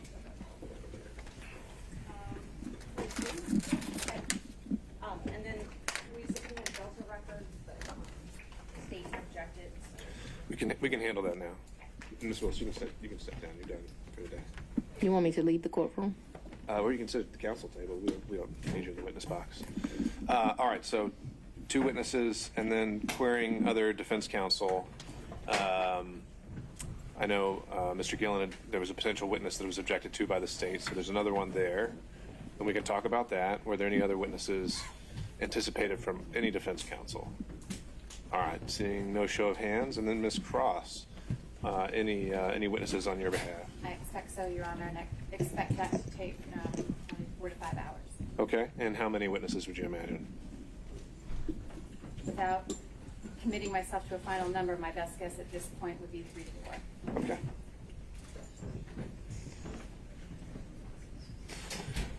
All right. We know who, I mean, I gave them our witnesses. I know we're supposed to give witnesses for an evidentiary hearing. I'm guessing that one is John Floyd, but I don't know anything else. All right. No, I understand, Ms. Merchant. However, I don't think at this point there's any statutory requirement. We have the standing order that, for expert witnesses, and if state doesn't want to extend that courtesy, then I think you're stuck with it. All right? I'm certainly happy to represent that Mr. Floyd will be a witness, that the other witnesses will be impeaching of Ms. Yurty. Okay. All right. Let's take up these last couple issues here before we break then. The issue of the Delta Airlines records. The motion to quash was filed by the state on behalf of Mr. Willis, I believe. I didn't file a motion, Your Honor. Oh, excuse me. But my representation was that I just got notice of them, I think it was yesterday. Okay. And so now that I've had the review of them, I object to the general fishing expeditions. I've introduced a new record today that was from Delta. To my knowledge, that there's going to be no further new production in the Delta records. I don't want to burden the court with anything. If the court wants to take a look at it and see if there's anything different than that, I don't have an objection. I don't like the idea that we're just looking for anything. I don't want to put an obligation on the court, but I'm happy to agree to an in-camera if that's something the court's interested in. And so, Ms. Merchant, I take it. Tomorrow to 5 points. All right. So, Ms. Merchant, I take it the purpose of this subpoena. Martin Luther King Jr. Drive Southwest. I'm going to need you to step out. Onto Peachtree Street. Step out, ma'am. Judge, the purpose is to show travel. Right. Is it because you suspect there are other travel records, or just you think there might be something else in there? It's, well, one is to prove some of the travel records that they traveled together. And so we have no problem, like I told the state, putting them in camera. I don't even I mean, what I'm saying is if we've heard about the trips today in detail. Is there anything else that's in these records that you're saying is going to prove some additional trip, or is it just further corroborating what really is kind of uncontested at this point? there may be some additional trips. But you don't know of any specifically. You just think there might be any. Okay. All right. Well, then let's continue with that. Then, if you want to send them or instruct Delta to send them to us in chambers, we'll take a look.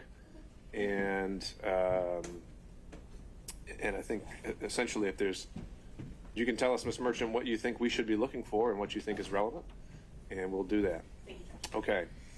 All right. And then when it comes to Mr. Schaefer's witness, there was an issue raised about this kind of being a summary versus an expert witness, and so I reviewed the motions, and I think there was the essentially kind of the summary document that Mr. Gillen's witness would, the sole purpose of this witness to introduce. Was there something about, I don't know whether it's from Mr. Abadi or Ms. Cross, was there something about this attachment substantively that you think is inaccurate, or is it literally just a summary document? I can't tell, because the documents to support it were on a thumb drive, and there's tens of thousands of those documents, and so I don't know whether that is accurate or not. I can point to some characterizations on it that I would quibble with. Sure. I think the result is wrong, but I just can't agree to include the documents or someone testifying from the documents that I just can't verify. It may well be that there isn't anything ultimately, but I can't represent that, and I can't agree. The document itself isn't authored or identified as being authored by any particular person. Okay, give me a second while I pull it back up. Thank you. So what I was provided by Mr. Gillen is a 3-page document that starts with a timeline, usually dates, events, and sources. Ends with an Excel sheet with some more figures. And Mr. Gillen, what do you have to say on this? What we would tend to call Bill Selensky as a summary witness, not expert, not giving expert testimony. And what we've done is that we have, and we got the bulk of sort of what was in the download we got last week as the chamber team. So what we have here is the source information over here. If we look at that, Your Honor, that's largely, all of this information essentially is material that is material of Mr. Wade's. This isn't something that's some different company or bank account. And largely what it is a situation where, as it now stands, most of these source documents are already in evidence. And so, whether it's 1006 or frankly a demonstrative aid under 611. Well, that's what I was about to say. Why couldn't this just be used as a demonstrative? What would the state's objection be then if Mr. Gillen was just to say in closing, hey, I put all these records together and here's my demonstrative? I don't think I have an objection to that. I might quibble with some characterization in some language. Sure. But to call it a summary and to represent that the records is an accurate reflection of the records, I just can't agree to, because there are so many records that were disclosed on Wednesday, and I just don't know. Well, except, Your Honor, if you look at the sources, I mean, literally, we're describing things that were introduced today. They've seen all this.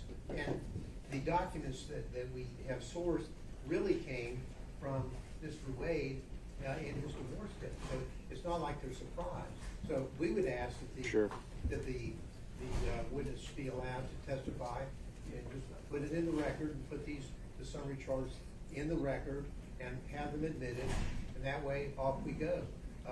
This isn't a situation where we have a jury and they're overwhelmed with whether or not there is some kind of factual misunderstanding here. They could look through this probably at lunch and determine whether the source is accurate or not. The second sheet, Fulton County payments, that came from them. So to say that they can't determine or decipher whether the documents they gave to us is accurate doesn't seem to carry the water. This isn't a situation where we have tens of thousands of new and different documents from different corporations, different banks, and then suddenly we've put it on. We've done our best. We got these things last week. I've gone through them all, and we've called it down to what we think is a very concise summary chart for the board's consideration. All right. So, Ms. Cross, what I would ask is, it sounds like most of the morning is likely going to be taken up with the remainder of Ms. Willis's testimony, as well as any additional witnesses from Ms. Merchant. And so perhaps we can use that time between then and then the lunch break to take a look and see if these sources are inaccurately cited. I mean, the characterization isn't something that's going to be determinative. I don't think I'm bound by whatever he describes as the event. But if this is just, I really don't see much of a substantive distinction between a demonstrative and a witness. But if he wants to put it up through a witness, and it's not something that you need to rebut with expert testimony of some kind, then I really don't see this as being much ado about nothing. I'm sure you can understand why I couldn't agree. Sure, no, that's fine. Without having gone through the But I don't know if it's something that we need to bar outright. until you've had a chance to look at it if you see some incredible inaccuracy in it or something like that. All right, anything else from the state? No, Your Honor. Anything else from defense counsel? Let me go in order. Mr. Sadow. One quick question. I understand the court had the bullet point where I was going to go.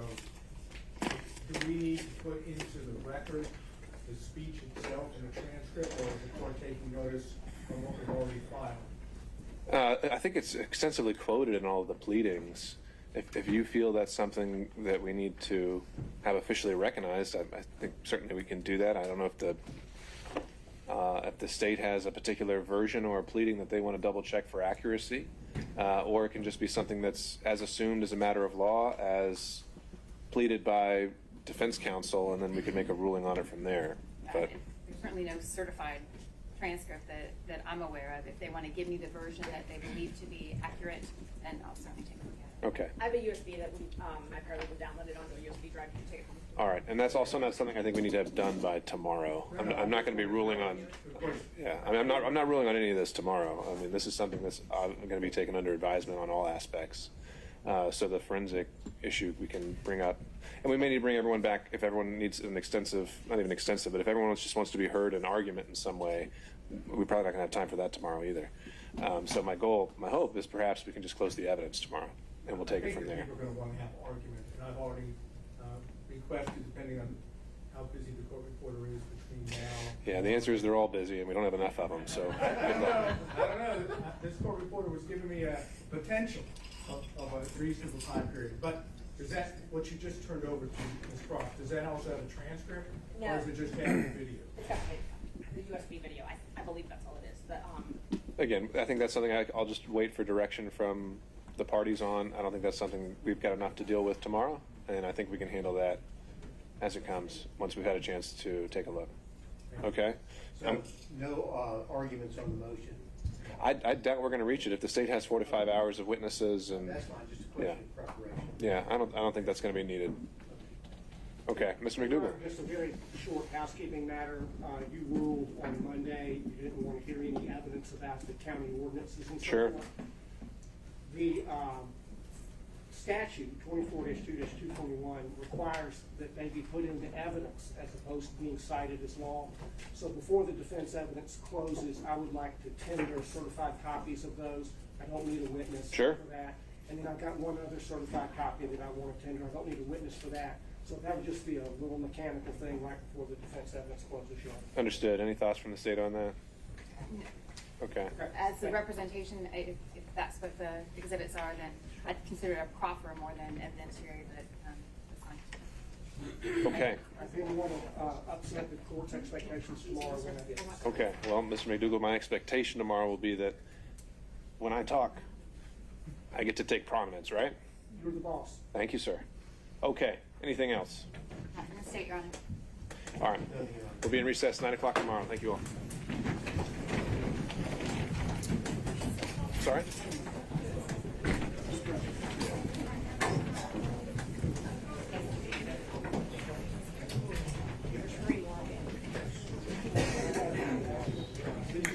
copy that would give you tomorrow. You're going to give me ideas.